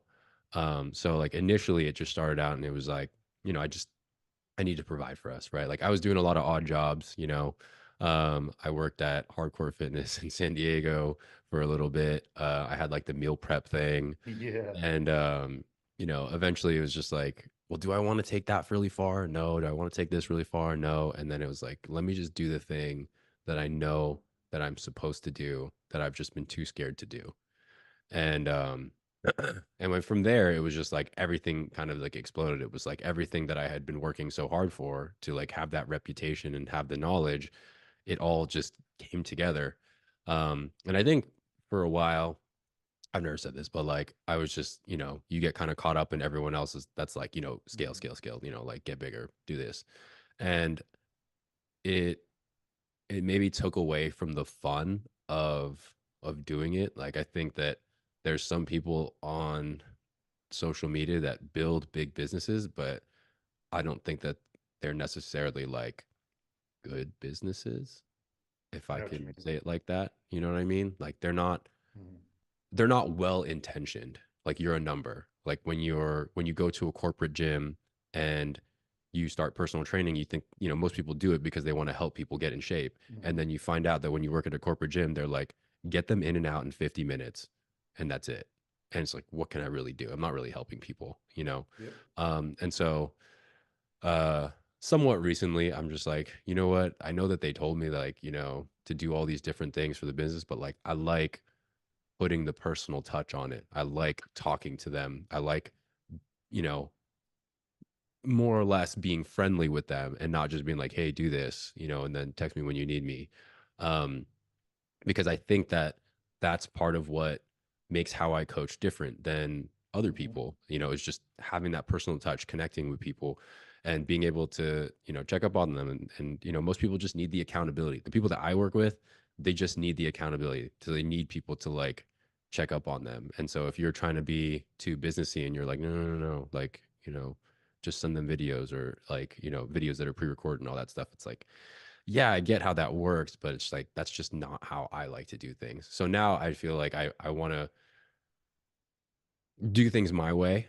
Mhm. And I'm not going to listen to many people. Like obviously if I need help like Yeah. making some kind of system, I'll listen to people, but doing it my way and then, working with the people that I work with and um I have a coach that works for me and try and build him up because he is very like personality wise, he's like me, but like younger, which I like. So just being able to build up his experience to help more people and, make that into a thing and just be able to help more people. Like I feel like the way that I like to do things is like when you go on the internet, especially now, you see a lot of coaches that try to over talk how smart they really are. They try to use overly scientific words that to try and make themselves seem smart, and they try to like talk over your head so that you're like, "Wow, I'm so amazed by your knowledge." Yep. Yep. But the way I like to do, I like to dumb it down to like as like the most simple way that you could possibly understand it. Because let's be real, if you were interested in the science of how this works, you would just go learn it by yourself because you would be that interested in it. So you don't need me to regurgitate the most, like some PubMed article to you. You need me to explain it like in a way that you can understand so that you can just take it and go and use it for your life. So that's kind of like my thing right now. I just want to help Yeah. people be able to have this lifelong transformation because I don't know about you, but I don't plan on coaching anybody until the day they die. So to me it's like Yep. I want to teach you, well, I want to guide people to get the results, but along the way I'm teaching you like what we're doing, like what am I looking at, how do you make decisions and stuff like that so that someday you have the knowledge and you have the habits that are going to help you move forward with it. And the goal is to be able to do that at scale and eventually be able to take a vacation that I don't have to work on. That's kind of the big thing Bro, I in the just took my future. first one. Yeah, because I like I think people don't like people see like I'll travel a decent amount. You Mhm. travel a lot too. We're always like we kind of do things on our own time, but at the end of the day, there's never a day that I get to turn off and just say I'm not answering anybody. I always answer everybody all day, every day, as long as like I'm by my phone. And so I don't think people with normal jobs, they don't understand that because they have the weekend, but when you coach and you're really there and you're like, "Hey, I'm here for you whenever I'm awake," right? Like you never get to turn off, even on vacation. Like I do my check-ins on vacation. Then, yeah, like this vacation that I just went on, and it's mainly because I knew I was going to be very active the whole time. Yeah, Was you were these scuba diving. I was scuba diving, so I literally can't be down there with my phone. Yeah, It was my first non-working vacation since Bali, which that was is 2018. 2018. Yeah. Yeah, that's my first non. So like let that sink in. I worked every week since 2018. Yeah. Yeah. And again, that just shows a testament, to what you were saying is just like actually caring about people. And I like what you said when you said something that you're starting to do and that you're really like focusing on is like doing it the way like you envision. Yeah. Because that's something like I started doing off like very, very early on. And I would have like that's why I don't really have like I haven't had a business coach in I don't know how many years. I Yeah. mean, reason being like they would kind of shit on me because they're like, we want you to do this. I'm like, that's not authentic to my business. I don't want to do that Yeah. because it was just like gonna make people feel like they're another number. Yeah. Yeah, I mean, like exactly what you were saying, and having that personal touch, talking to people, getting to know them, um, becoming even friends with some of them because I am friends with like some of my athletes. Yeah. That's not to say you're going to be friends with every single one. You click with who you click Mhm. with. You don't, you know what Yeah. I mean? But you Yeah. care. You care. Yeah. And that's definitely like, especially for you as well, what sets you apart because like you really care and you really take the time with people and that's something that like has to be instilled. You know what I mean? Like shit, Yeah. just like on the way, because I said I came straight here from the gym. On the way here, I was on the phone call with a client. You know what I mean? Yeah. Just going through some stuff and yeah, it's just like being able to do that when you can. You can't always do that, but when you can and just like making sure you're there for people. But no, I like that, man. You definitely need a vacation. Yeah. I mean, we got some big things coming up this year. So hopefully we could get some vacation time. Yeah. And it's not like I need like a break from my clients, but like sometimes like you're out and then I want to be like, oh yeah, but if we're on vacation, I gotta do check-ins for like 5 hours on this day or whatever it Yeah, is. you You don't know want what to I be like mean? stressing. You know what I mean? You don't want to be Yeah. stressing about it. That's the biggest Yeah. thing. Yep. Yeah. Cause like I sometimes if I can't answer my phone for too long, I get a little anxious about it. And I try to like Oh, not for be sure. about that. You know what I mean? So just being able to that eventually be able to have a team of people that coach the way that I want them to coach, which is like helping people and like being there and talking to them. Like, and you also have to kind of have a certain personality and kind of common sense emotionally kind of thing. You know what I mean? Yep. Because like not everybody understands other people's feelings, Yep. which sounds very soft compared to like how I was talking earlier. But that's what I actually feel. No, it's true. I feel like we both. It's funny because we both used to. Both used to be. Fucking I don't hard want to say asses. assholes, but hard asses. Yeah. And now I was literally just talking to someone about this yesterday, and now I'm just bro, I'm so nice now. It's like almost like weird to like think about how I used to be. Yeah. Just because I just like care about people, just want to meet them where they're at. Yeah. Like Well, yeah, I think it's like I always say it's the bodybuilding coaches, like the ones that are current bodybuilders that are Mhm. assholes like that. And I don't want to call them assholes, but they just have this very high expectation for the way that people should conduct themselves. And if you're a good bodybuilder, you usually have this very high level of expectation for yourself, right? Like you don't cheat on your diet, Mhm. even though a lot of pros do, plot twist. But um you have these high expectations for how things are they're supposed to be done. Like if I say jump, you say how high, that kind of thing, because that's the kind of relationship you would have with your coach at a high level. And when you get these newcomers that are still working through how to get better healthy habits of like how to grocery shop and prep meals on time and how to say no to things, like they end up being like, dude, just follow your fucking plan. Like, what the fuck is wrong with you? And they're very harsh. And that is how we were for sure before. So it's funny because I have Yeah. friends that are getting into coaching now, and that's how they are because Yes. they'll Yep. send it to me, and they're like, dude, can you believe this guy? I'm like, honestly, it's not that bad. Maybe you should Or just like say you'll this. see you'll see the response and you're like, oh yeah, bro, you kind of sound like a dick. Yeah, dude. And then you think about it, you're like, damn, that's what I used to sound like. Yeah. Yeah. Yep. That's hella funny. Yep. Um, but yeah, man, let's switch it up. Um, how was the Michigan game for you? You're a big Michigan fan. So I was actually gonna go to that game. Then you That ended up was in the my Bahamas. all right. So the when they released the date, I'd already made the plans for the Bahamas. I Uh, thought the game was gonna be the week after.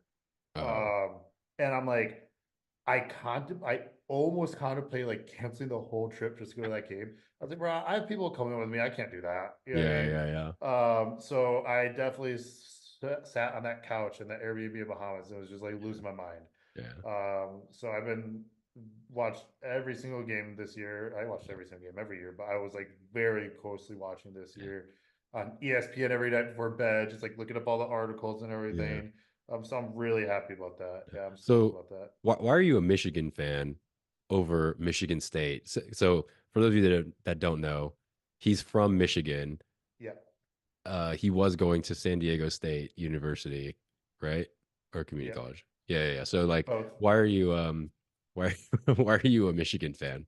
Well, I've been a Michigan fan since I can remember, to be honest. Oh yeah. Yeah, I've been a Michigan fan pretty much ever. I was never a state fan. It's weird too, because normally like you grew up in families like your family is like one of the others, All so that's yeah, what you grow yeah. up to. Like none of my family was really into football. Yeah. So I don't really know how, to be honest. I don't remember. I Is that literally like the don't closer remember. school to you? No, not really. They're both probably like around the same distance, to be honest. Oh. Well. Yeah, so I can't really tell you, to be honest. I just, since I can remember, I've been a Oh. Michigan fan, and I've gone through all the bad years with them. You know what I mean? Yeah. Okay. And Loyal. when Harbaugh first started coaching, which was Fucking love even Harbaugh. better because I'll get into that too. I was a Harbaugh fan, and so when he went to Michigan, I was so excited. I'm pretty sure like we were friends during that because he went Yeah. in 2014. I was so excited because I'm like, damn, like my favorite coach is coaching my favorite team. And then like he kind of shit the bed for the first 4 years. Yeah. And like everyone wanted it, like wanted him to like get fired. And I was like, nah, like give him another year. Like I had faith. Yeah. And he got the job done. And now he's gone. He's going to the Chargers. So I'm kind of sad. Yeah. But Yeah, I was gonna ask you about that um too. yeah, I'm like, but like what I wasn't I was sad, but I wasn't mad. He's like, you know what? Like he did what he came here to do, and he's like expressed that he wants a Super Bowl. Yeah. I mean, you I'm guys like, got a hey, natty. hey, respect for that. We got a natty. We hadn't had one in so many years, and uh, and he did it. And what was really nice, I was going through like the comments of the post Mm. because I thought, like it being social media, just everyone was going to rip him, and like all the comments were like, "Thanks, coach. Like we're grateful for you. Like good luck." And I was like, "Oh hell yeah! Like this is really cool to see like everybody Yeah. like support him moving because I thought fans were going to rip him. I really did."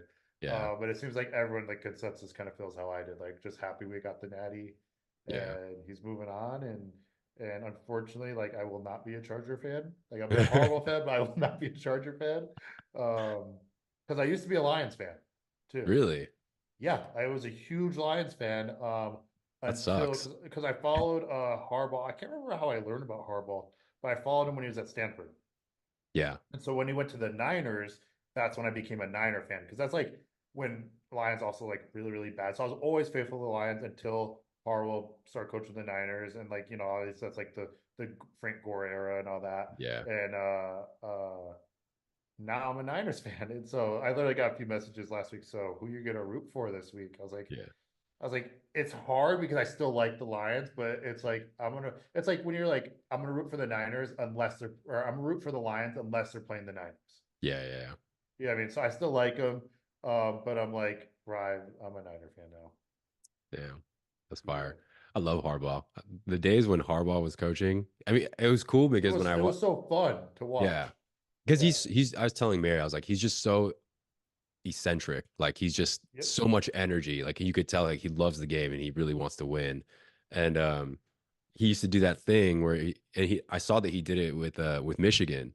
When he's like, who's got it better than us? Oh, and he And always does everyone, it. He's yeah, like, but dude, I nobody. love that. Yeah, I still have Yep. my Niner sweater from 2012 when it says who's got it better than us.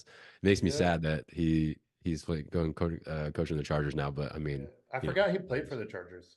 yeah, I mean he played for like a lot of teams. Yeah, but it's cool because he played for Michigan Yeah. and he played for the Chargers. But yeah, no, I like Harbaugh again. Yeah. But this is hopefully, I think the Niners are gonna get it done any year. This is the Yeah. year. I hope so. I love Brock Ariel's Purdy. like, bro. Ariel's like, the Harbaughs only get 1 year. They don't get to get two. Yeah. He's like, no, they don't get to get two. Dude, imagine. Um, It's funny though, because this conversation just reminded me, like, you remember when we were training at TG in 2019, we were both broke as fuck still. We both Yep, talked about the potential of just moving to Michigan and opening up a gym because we were like, dude, crazy. houses are so cheap. We were like, we could actually make it there. You know, like the houses are only I like forgot about that. 150,000. Yeah. I actually talked to Mary. I was like, we could do it there. Like we could actually like have a house and, you know, do that. And like maybe we should all just move to Michigan. So that just kind of shows like where how our friendship has developed too. Like we're gonna Yeah. move to Michigan, open up a gym together. Yeah. Like It just some was wild, yeah. wild ideas, man. Yeah. And it was really out of like desperation because we were just like, Oh, how are we ever 100%. gonna make it? You know? 100%. 100%. Like we were fucking broke, man. Yeah. Like if you can imagine people when they're stressed about money and they put their hands on their face and like, oh, that was us like all the time. Yep. Like we always tell this story, but when we first started working with Ario and Ario would be like, Yep. yo, get like four rolls of sushi. And I was like, dude, that's like more than half of my check. Um, can we maybe not? Yeah, I Like, remember I bro. remember telling you the one time I can't remember. I always remember the amount. I can't remember it now. It was either $7 or $23 in my bank account. Mm, I don't remember. It was one of those numbers. And he was like, "Oh, get 4 rolls of sushi and a bowl of white rice and teriyaki chicken." And I'm just like, "Hey, bro, I didn't even tell him. I was like, okay." And I went to the dollar menu at McDonald's, and all I could afford was a freaking two McDouble or two, yeah, McDoubles, because they're still $1 each, and that's what I got, and like a fry, and that's what I had to get, and that's how broke I was, man. That was probably 2015, maybe. yeah.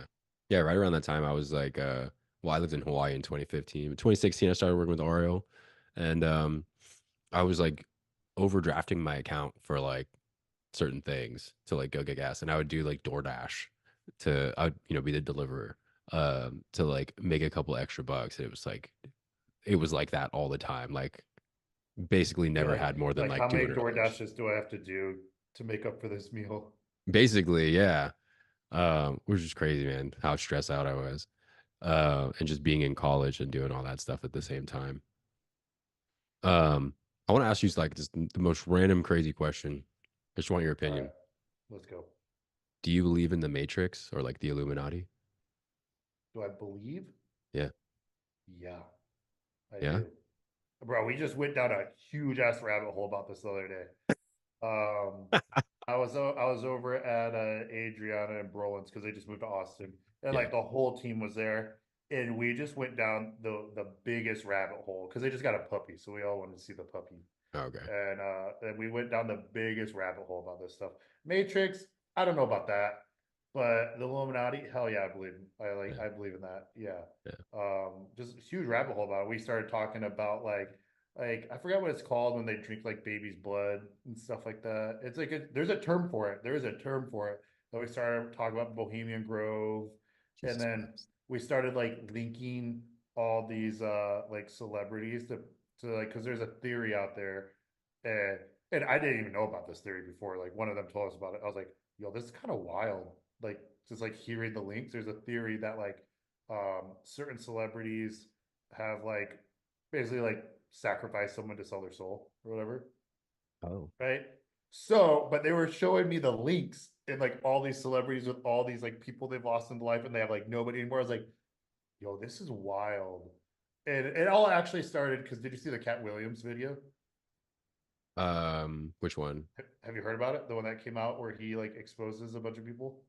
Oh, I've heard about it. Yeah, it all started. I still haven't seen it. It all started from that, and like they like kind of gave the gist of it and everything. I was like, yo, this stuff's wild. But I do believe in the Illuminati. I don't know about the other stuff. Yeah, yeah, I can't say that I do, just because like I've like researched it a lot and like yeah. all that stuff. Yeah. What about you? Um, I don't know. I mean, when I say Illuminati, I really just mean like, do you think that there's a secret society of people that run the world? And I think that, yeah, I do. Like, Yeah, no, that's what I'm talking about too. I'm yeah, not saying like I believe in like the the blood drinking sacrifices and thing, stuff. and Like yeah, yeah, no, no, that's just yeah. like Okay. That's just like interesting to like go down a rabbit hole about. Yeah. Okay. But Yeah. however, have you actually done the research on like Bohemian Grove? I've never even heard of that. Oh no, it's a thing. There's pictures of it. It's a real thing. Like even like me and Ariel were talking about the other day. He knows about it too. What is it? So north of San Francisco, like in the here, Bohemian Grove. Okay. Both. You could just keep talking. I'll look it up. One sec. I'm just I know that's what it's called. Um, so Bohemian Grove, did you find it? Yeah. Okay, so this is a real thing. Like you see, it's pretty well documented. The Bohemian Club, Bohemian Grove. It's Yep, you just like see, the it's most like prominent men in the world type thing. yep. Okay, so it's like all these super powerful men in the world. They all meet, and it's like north of San Francisco up there. I Uh, don't know like which county in like Humboldt County or whatever. I don't know. So yeah. it's north of San Francisco. It's like Bay Area type thing, like north of that in the forest. And like this guy went in there and like snuck in and was taking like photos and stuff like that of what Mhm. was going on. And they're all in like robes with like hoods and stuff like that, Oh shit. doing chants and stuff. And keep in mind, these are like millionaires, powerful people. And then Yeah. there's like a giant owl statue, right? That the seats are around. Bro, there's Okay. photos of it. You can find it. And they Okay. like set it on fire. Oh. And All right. yeah, so that's a real thing. What happens there? I don't know. But I'm like, that's fucking weird, man. Hmm. Like if the way I put it, I'm like, if that's happening, what's happening behind closed doors? Yeah. I just think the reason that I believe it is people for whatever reason are so proud to think that they cannot be controlled or manipulated, but you're manipulated every day by mainstream media. 100%. Like it's so easy. Like if anyone ever has done like the wordplay thing where they're like spell top 5 times, say it again and again and again, like what do you do to green light, and then you say stop and you're like boom, someone programmed your brain in 30 seconds, right? And it's the Mhm. same thing with what people choose to show you in media. If you only ever see this one point of view, you start to believe it, right? Like people can do that stuff. I think it just seems unfathomable to believe or to kind of conceptualize that someone has potentially created all of these different narratives to get everything to do this one thing because it's just like a lot of thinking. Yeah. But I think it's totally possible just because people can be influenced so easily. Like, and you just think about it in terms of fitness. Most people cannot decipher the truth about fitness, even though it's out there, because people market stuff like intermittent fasting being the best thing in the world, carnivore diet being the best thing in the world, keto, blah, blah, blah, blah. You can't even All those figure, like fat loss pills that people take, yeah, you can't the even ones sold figure on out your TV. fucking diet, and it's pure science. It's not up for debate. It's just you are marketed to, and therefore you believe something is better than others because someone else said it. And so to think that if that can happen in your fitness and like health and nutrition, which is concrete science, and it couldn't happen in, you know, like the the entirety of the world for other things is crazy to me. Like it's so to me that's like ignorant to think that that's not a possibility. Like whether or not you believe that it's true or not, whatever. But to think that that can't be a possibility, I think is dumb. Oh, I agree. I agree 100%. And I think people like just feed into that so much, like so much, because you have like not to go in like politics or anything like that. You have like people they're like so hard left and so hard Yeah. right, and Most people are like in the middle. they're conditioned to believe all these things, and I'm just like, bro, just make a decision that involves being a good person. Yeah. You know what I mean? Because people feel like they all have to be this way. If like, let's say someone on the left, they're like, oh, I have to agree with everything here. As people on the right, I have to agree with everything here. I'm Yeah. just like, bro, just be a good person and like decide based off like what is morally correct for you. Yeah. You know what I mean? Yeah. And you'll figure a lot of shit out. But no, but people are just so easily influenced, and so no, I agree with your point, and think that that's 100% a possibility. Yeah. I this is so the reason I think people fall into that is because of what they identify as, right? Like if you say I am right wing, you tend to Yeah, believe almost 100%. everything that they, and so Mhm. on. And so that's why I don't like using labels. Like I never, like even when I was bodybuilding, I never said I am just a bodybuilder. I'm a lot of Oh, different yep. things. Even though when you retire, you're like, damn, dude, I missed a part of my life, right?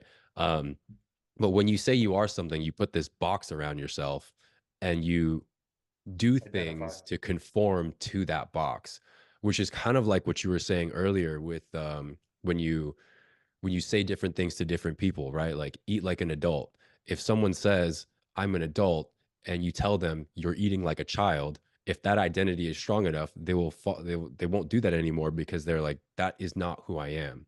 And it's like the same thing with like smokers. When people are like, oh, I quit smoking, when you say you quit smoking, you're like still saying like I am a smoker, but I'm stopping. But if you Mhm. just say I don't smoke, and you're like it's not a thing, right? Like it's two different ways to say the same thing and create a different identity around it. To whether Yep. it's like I'm battling this or just I just don't do that.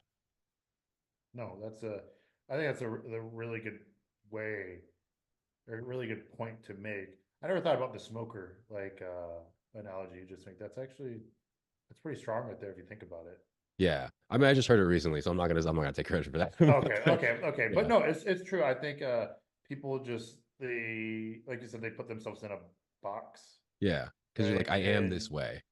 yeah, it's I had a conversation with someone, I don't want to say the other day, it's probably a few weeks back, and she was struggling with like her identity as a bodybuilder. And like I won't say any names, I'll just say her name was Sarah, right? I Okay. was just like, you're not Sarah, like the bodybuilder. That's not who you are. Like that's just part of your life, Yeah, right? And I think people just associate with themselves, and so they become that thing, and they think that that is like their worth almost. yeah, And then from there, very, very strong feelings get built up. And like if you say anything against it, like people just like really can't handle that. yeah. And I'll be honest, man, like even though I always said I'm not just a bodybuilder, I like doing other things, there's different parts of me. When I walked away and I finally was like, I'm not doing this anymore, you feel like you lost part of yourself. Because it is kind of true. Like even if it's not everything that you were, like it was a big part of who I Yeah. was and how I identified. So it's like it's gonna be hard no matter what. And I'm sure I'll feel the same way when I walk away too. Yeah. To be Yeah. honest. Being small kind of Mhm. sucks, but it's all Yeah. right. That somehow leads me directly into my next question is like, why are you like doing crazy shit, man? Like you love doing like the craziest shit. Um, it's like what we talked about. I like doing shit people won't do, man. And it's not that I'm like trying to prove a point. I actually genuinely enjoy it. And I do crazy shit. And when people are like, "Are you afraid when that you do these things?" I'm like, to be honest, no. Like I'm really not. And Is it's that just because you've like done like enough research about it to be comfortable with it, or is it just like you're actually not afraid of it? I'm not really afraid of many things, to be honest. Mm, Like people are like, "What's your worst fear?" Now people are scared of spiders. People are scared of all these things. I'm like, I don't have one. that's for If pussies. they're like, "No, you have to have one," I'm like, all right, burning alive would be awful. Like that is like a fear, but it's not like something I think about. You know what I mean? Okay, wait. When I Burning was alive or drowning? drowning all day. You'd pick drowning? Okay, so I actually researched this one. So drowning, you get a sense of euphoria before you're gone. So I'd rather that than Just pain. just searing pain. No, I'm good. I'll drown. But I feel like if you're burning alive, like at some point you burn your nerves off and you don't feel it anymore. You're probably right, but then you're still consciously thinking about, wow, I'm on fire right now. That's true. That's true. But when you're drowning, you're also like, At least that's wow, not painful. At least that's not painful. is it not though? I don't think so. I I don't heard know. like breathing in water is like swallowing fire or something like that. No, I've done that before. I've done Like that drown, before drown when that. no, like when I was a kid.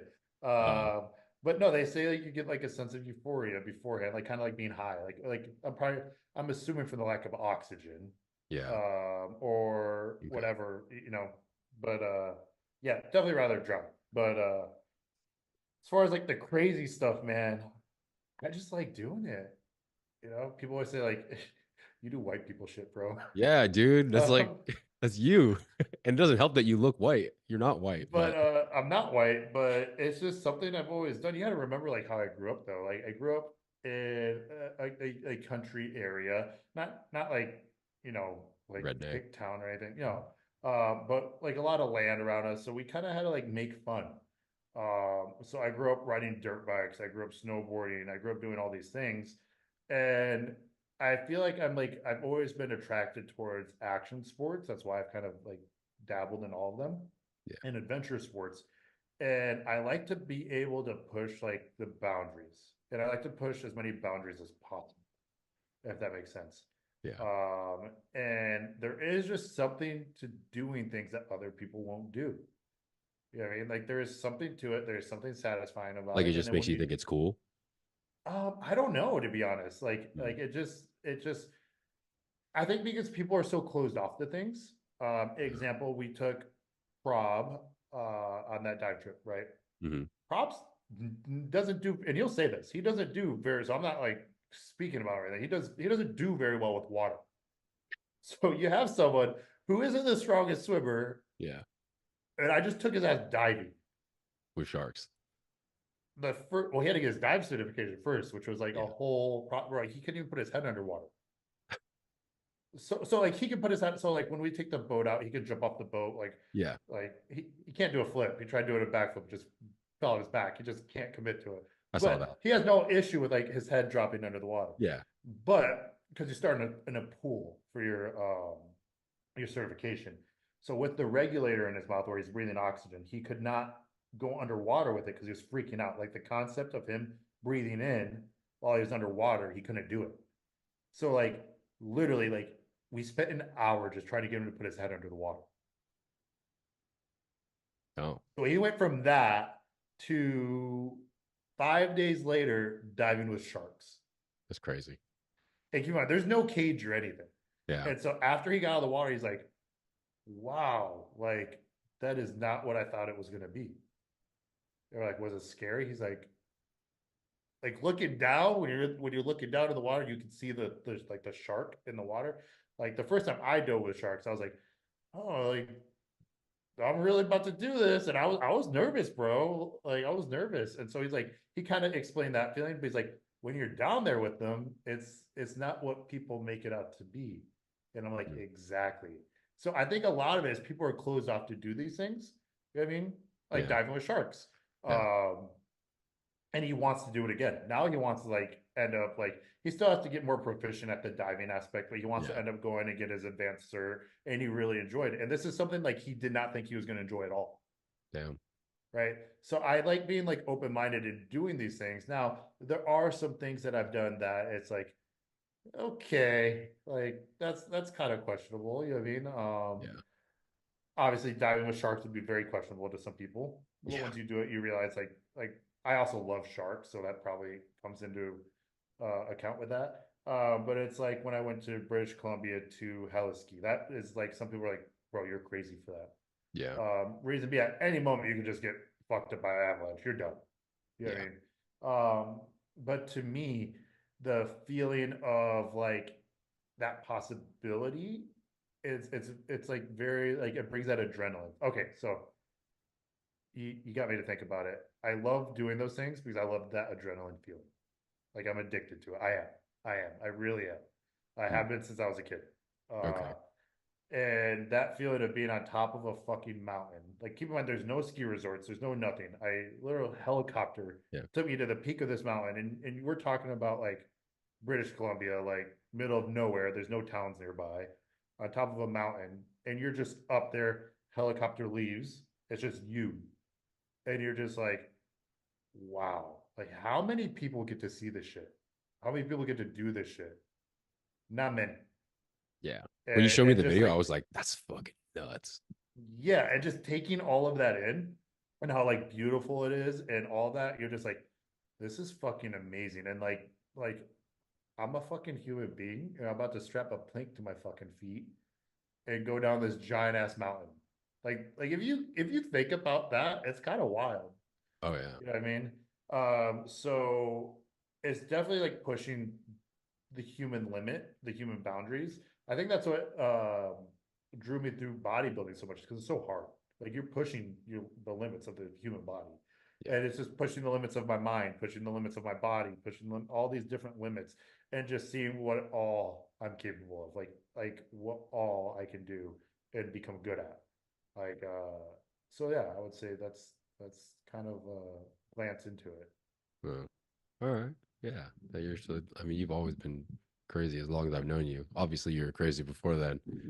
And for those of you that want to know how much I respect him or how much I love this guy, like on his birthday one year, he texted me. We were both in prep, by the way, and Yeah, Ariel gave me muffins that day for pre-workout, which I thought was I awesome. remember. Yeah, and Billy texts me and he's like, or I was like, "Oh, happy birthday! What are you gonna do today?" He's like, "Oh, I'm gonna go skydiving." I was like, "Oh, that's cool. Who are you going with?" He's like, "By myself." Like trying to say it all sad. And I was like, "Oh, that's crazy." He was like, "You should come," and I was like, "Nah, bro, I really don't want to skydive." And like me, I really don't like heights. I just hate it, because I always imagine falling. And then he was like, "Well, why don't you fall out this plane with me?" And I was like, "God damn." And he was like, "Come on, bro, it's my birthday." And because he asked me to, I went, even though I hated the whole process up until like doing it. Like when you're actually in the air, it's a little uncomfortable because there's a dude strapped to your back and you're just being But held it by. wasn't that bad, was it? No, it wasn't that bad. That's what I'm saying. Yeah. Like it's But not that the bad. worst part was, well, first of all, they told us it was going to take like an hour and a half. It took us That was five and a awful. half hours. It was horrible. And then when we finally get up there, I was so over it. I was like, whatever, bro, I don't care. Take me. Like, and then when we were in the air though, this guy he was all excited. He was like, bro, are you ready? And I was like, mm-hmm.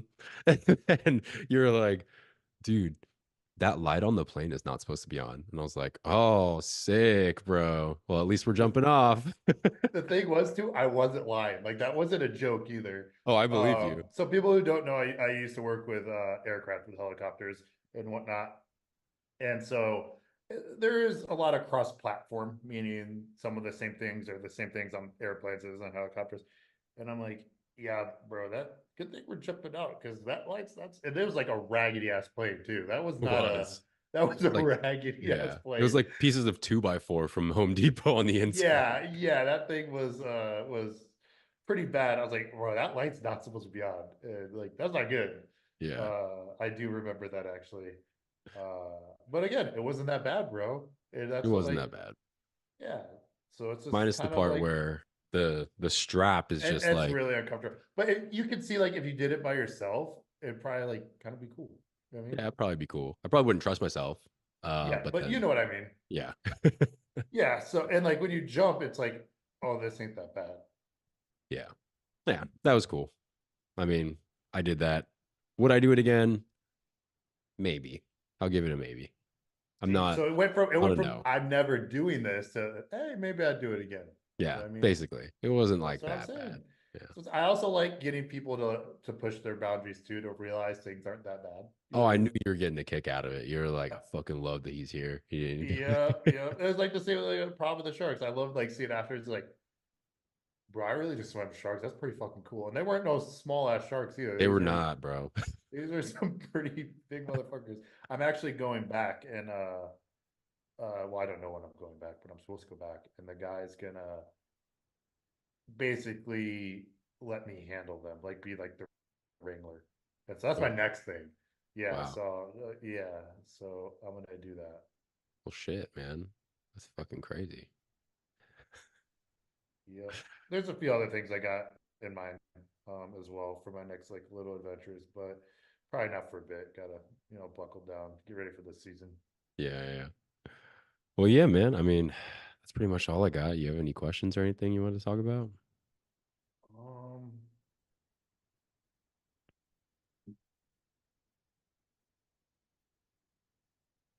let me think. Let me think. He was like, think of some questions. I totally did not think of any questions. Um, huh. And I did have some. I should start writing them down for sure. I have an awful memory, by the way. everything down. Hmm. When are you moving back to Austin? Well, we haven't known it. We've talked about it and considered Well, it. you have like no friends over there, so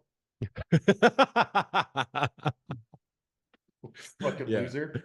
For those of you that don't know, I moved to Austin because one of Mary's best friends, she lives there. And so Mary thought it was awesome. I moved there without ever having been to Austin. And I was like, whatever, I'll just make it work. I'm pretty chill. I could be happy wherever. And then so we go to Austin. Uh Basically like a year and a half in, I go to our friend Jake's wedding is in California. And then I remember I was like, at the time, like we didn't have friends in Austin either because we just had like Steph, Jason, and then Felix. And then, we'd see Felix sometimes and see Steph sometimes. So like other than that, it was just like us, right? Um, so we felt like we were alone there. And then we go to Jake's wedding, and I was like, oh, California's cool. Like I would maybe move back. And we were now in like a position where like financially, like we could move back. At the time we left, we were still kind of broke. Um, and then I said that we could move back, and then Mary rushed it because it was supposed to be. This was like end of 2022. She was like, well, let's move back end of 2023. I was like, okay. And we were already supposed to buy like another house there. And then it went to middle of 2023. And then it was like, well, why even move into that house? Let's just move right now. And I was like, yo, what the fuck? And so from the time that she said, let's move to the time that we moved was like maybe 6 to 8 weeks. Like we bought another house and then we moved in. So it was really fast. But also during that time, we created this friend group with all of these like random people. Like Mary put a friend application on her story on I Instagram, remember that. which was a joke, but then somebody actually replied, and then we actually like liked them, and we were cool. And then I met Rich earlier on, and we just started hanging out more. And then we created this friend group, and as soon as we were all hanging out all the time, we left, and I was like, wow, that was whack. Um, and then And now the now friend group has like tripled. yeah. And then so now everybody lives in Austin except for us.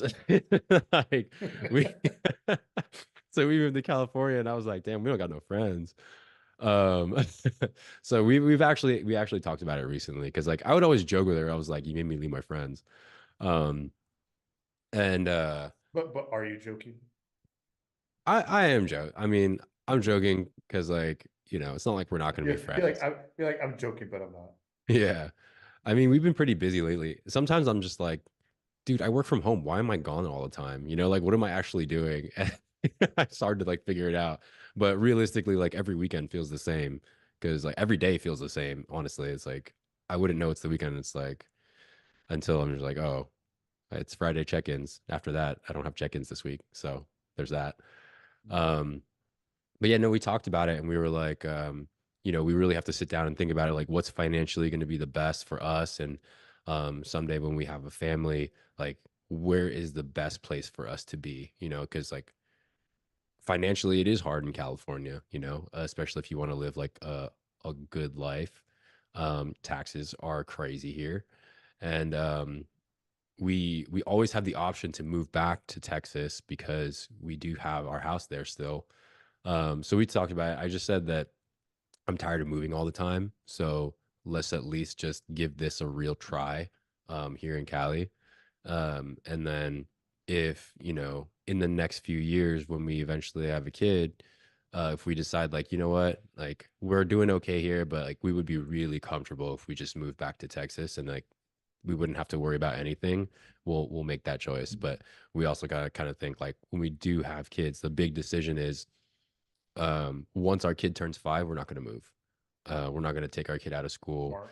And like because we don't want them to have to like make new friends all the time because I feel like that sucks, like always being the new kid.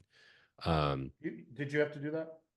Not really, but like I kind never of. had to do that, Yeah, but and like I even when I was a kid, I thought I was like because there was one point where we might have to move, and I was yeah, like distraught. So it's like yeah, that's really good because I never had to move as a kid. yeah. Well, because like I remember So I found out that I'm a very empathetic person. I didn't know there was like a term for it, but I can just imagine what it feels like to be other people, right? And I used to watch cartoons and like you'd see like the kid that's the new kid and like he has no friends and everyone is like part of a clique and you're just this new kid. And I remember there was this new kid at our school and I was like, "Hey man, why don't you just come hang out with us?"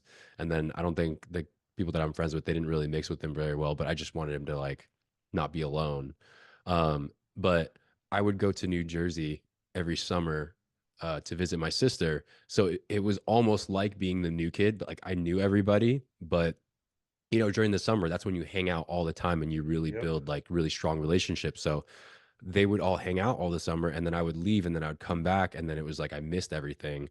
Mhm. So it was just like different. So I wouldn't say like that, but so when I came back, it was like everyone kind of made their new relationships or like strengthened them. And then also when I went to New Jersey, it was like I had to make new friends all the time there, which was weird because they all grow up around each other. Um, so I just don't want to do that. But Mary did that. Like she went from here to Georgia and they had like a chicken farm and then they she moved to Riverside, then she moved back to like Westminster. So like she did that a lot and she's like I don't want to do that to our kid. So Oh, well, 100%. I think that's very admirable, and I could definitely understand. I wouldn't want to do that either. So yeah, I that don't want makes my sense. kid. That makes Yeah. sense. Yeah. So it's Um, just really figuring out where are we willing to be for the next 20 years. that's crazy to think about. I know. We fucking 50. God damn. Oh man. Um, what are you looking forward to most for this year? This year, I mean, got some big news. I can't share it, but you know. um honestly, I think just being being more of myself and doing things the way that I want to do Mhm. it. Like I know that I have a good heart. Sometimes it's very easy to get wrapped up in like the things that you're trying to do and where you're trying to go and just kind of forget about where you are now. So my thing is always just learn how to be more present because I'll never get to do this moment over again, you know. Um so I think just this year now that I've decided like I'm taking off the filter on like social media. I'm not going to Mhm. try and be somebody that I'm not that I was really doing it before, but I was just trying to be more proper and more professional. And it's like not that I'm not professional, but like I like to have fun and Yeah, stuff like you're that. just gonna So show more of your personality. yeah, Yeah. and also just because that's a big part of like how I like to coach. And Mhm. I'm just going to get back to like doing things more on the along the line of like how I want to do it. So um not going to take too much random outside information and just do things the way I want to. And I think it'll be a lot better of an experience and like, it'll be happier. Yeah. Um, that's a good answer, man. I Yeah. like that. Yeah. That's And that's we'll finally get to see you in your spot in April. That'll be fun. yeah, yeah. I did buy a new house. Not many people know about that. I wouldn't Yeah. even say a new house. I bought my first house. Yeah. So So, very very excited about that. Like it here. yeah. Um, Get to see and I all my guess that Austin friends.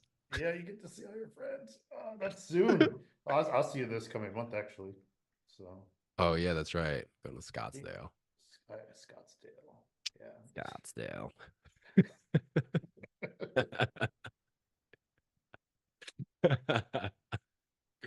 But yeah, we got some cool stuff. What do you have going on this year? Um, as far as what I'm excited for, Yeah, more sharks. um, that I was planning on doing that soon, but I don't think I'm going to. Although I figured out how to get there very easily and a very cost effective. Oh But yeah. we'll see. We'll see. Oh, you're not gonna fly Um, private this time? I'm well, just it kidding. turns out that was actually not that expensive. Oh, you did you actually fly private? Well, we couldn't get off the island. Oh, It what? was Why? storming. It was storming, and the No shit. freaking major airline wouldn't land. No way. So I got, the planes that land on the water and take Yeah, off the yeah, water, the seaplanes. I yeah. got us a private seaplane, and Shut the fuck up. it was literally only $200 more than what the airline price was. But it was bad weather. Well, it cleared up that day. They just Oh, okay, couldn't okay, they okay. couldn't they couldn't land Like it wasn't even raining. They couldn't land because the ceiling was too low. So basically, like the clouds were too low, and it's a Oh, really, really small island. So the major okay. airline couldn't land, but the seaplane only had to fly at like 3,000 feet, Okay. 2,000 feet, which is like under the clouds. So Oh, we got out of there. So okay. Oh, that's how I we was got out of just there. joking.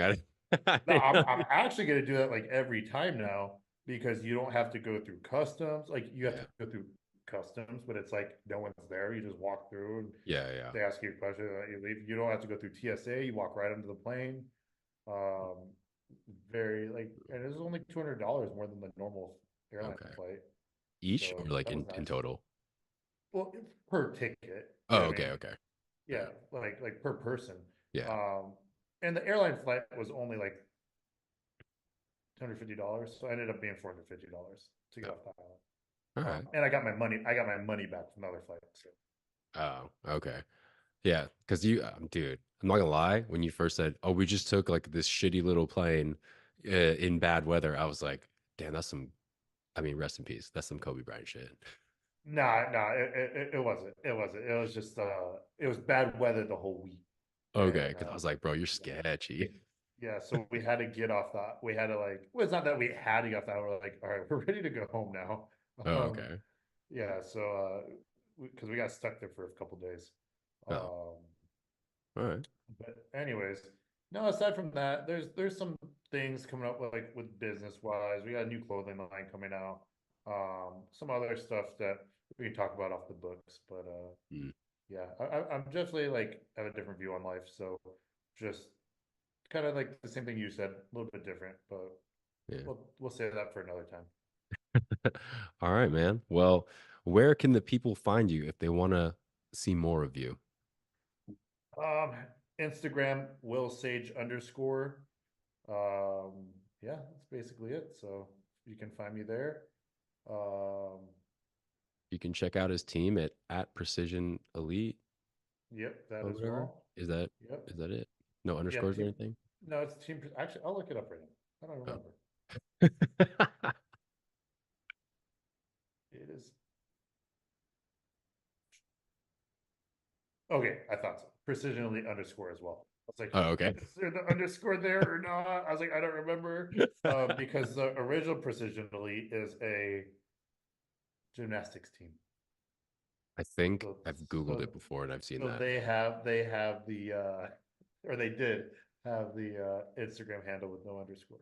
Uh, Um, but anyways, yeah, you can find us there. You can find me at Will Sage underscore.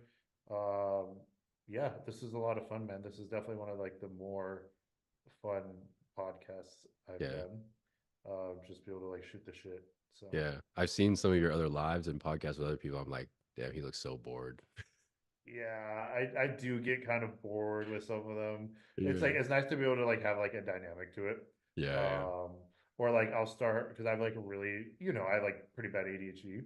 So like halfway through, I'm like, bro, I'm not intaking half of this shit because my mind's like thinking about all this other stuff. Whereas with this, so I'm like, was I spacing out? So it's like this one is Yeah. just like is super easy to stay in it. So Yeah.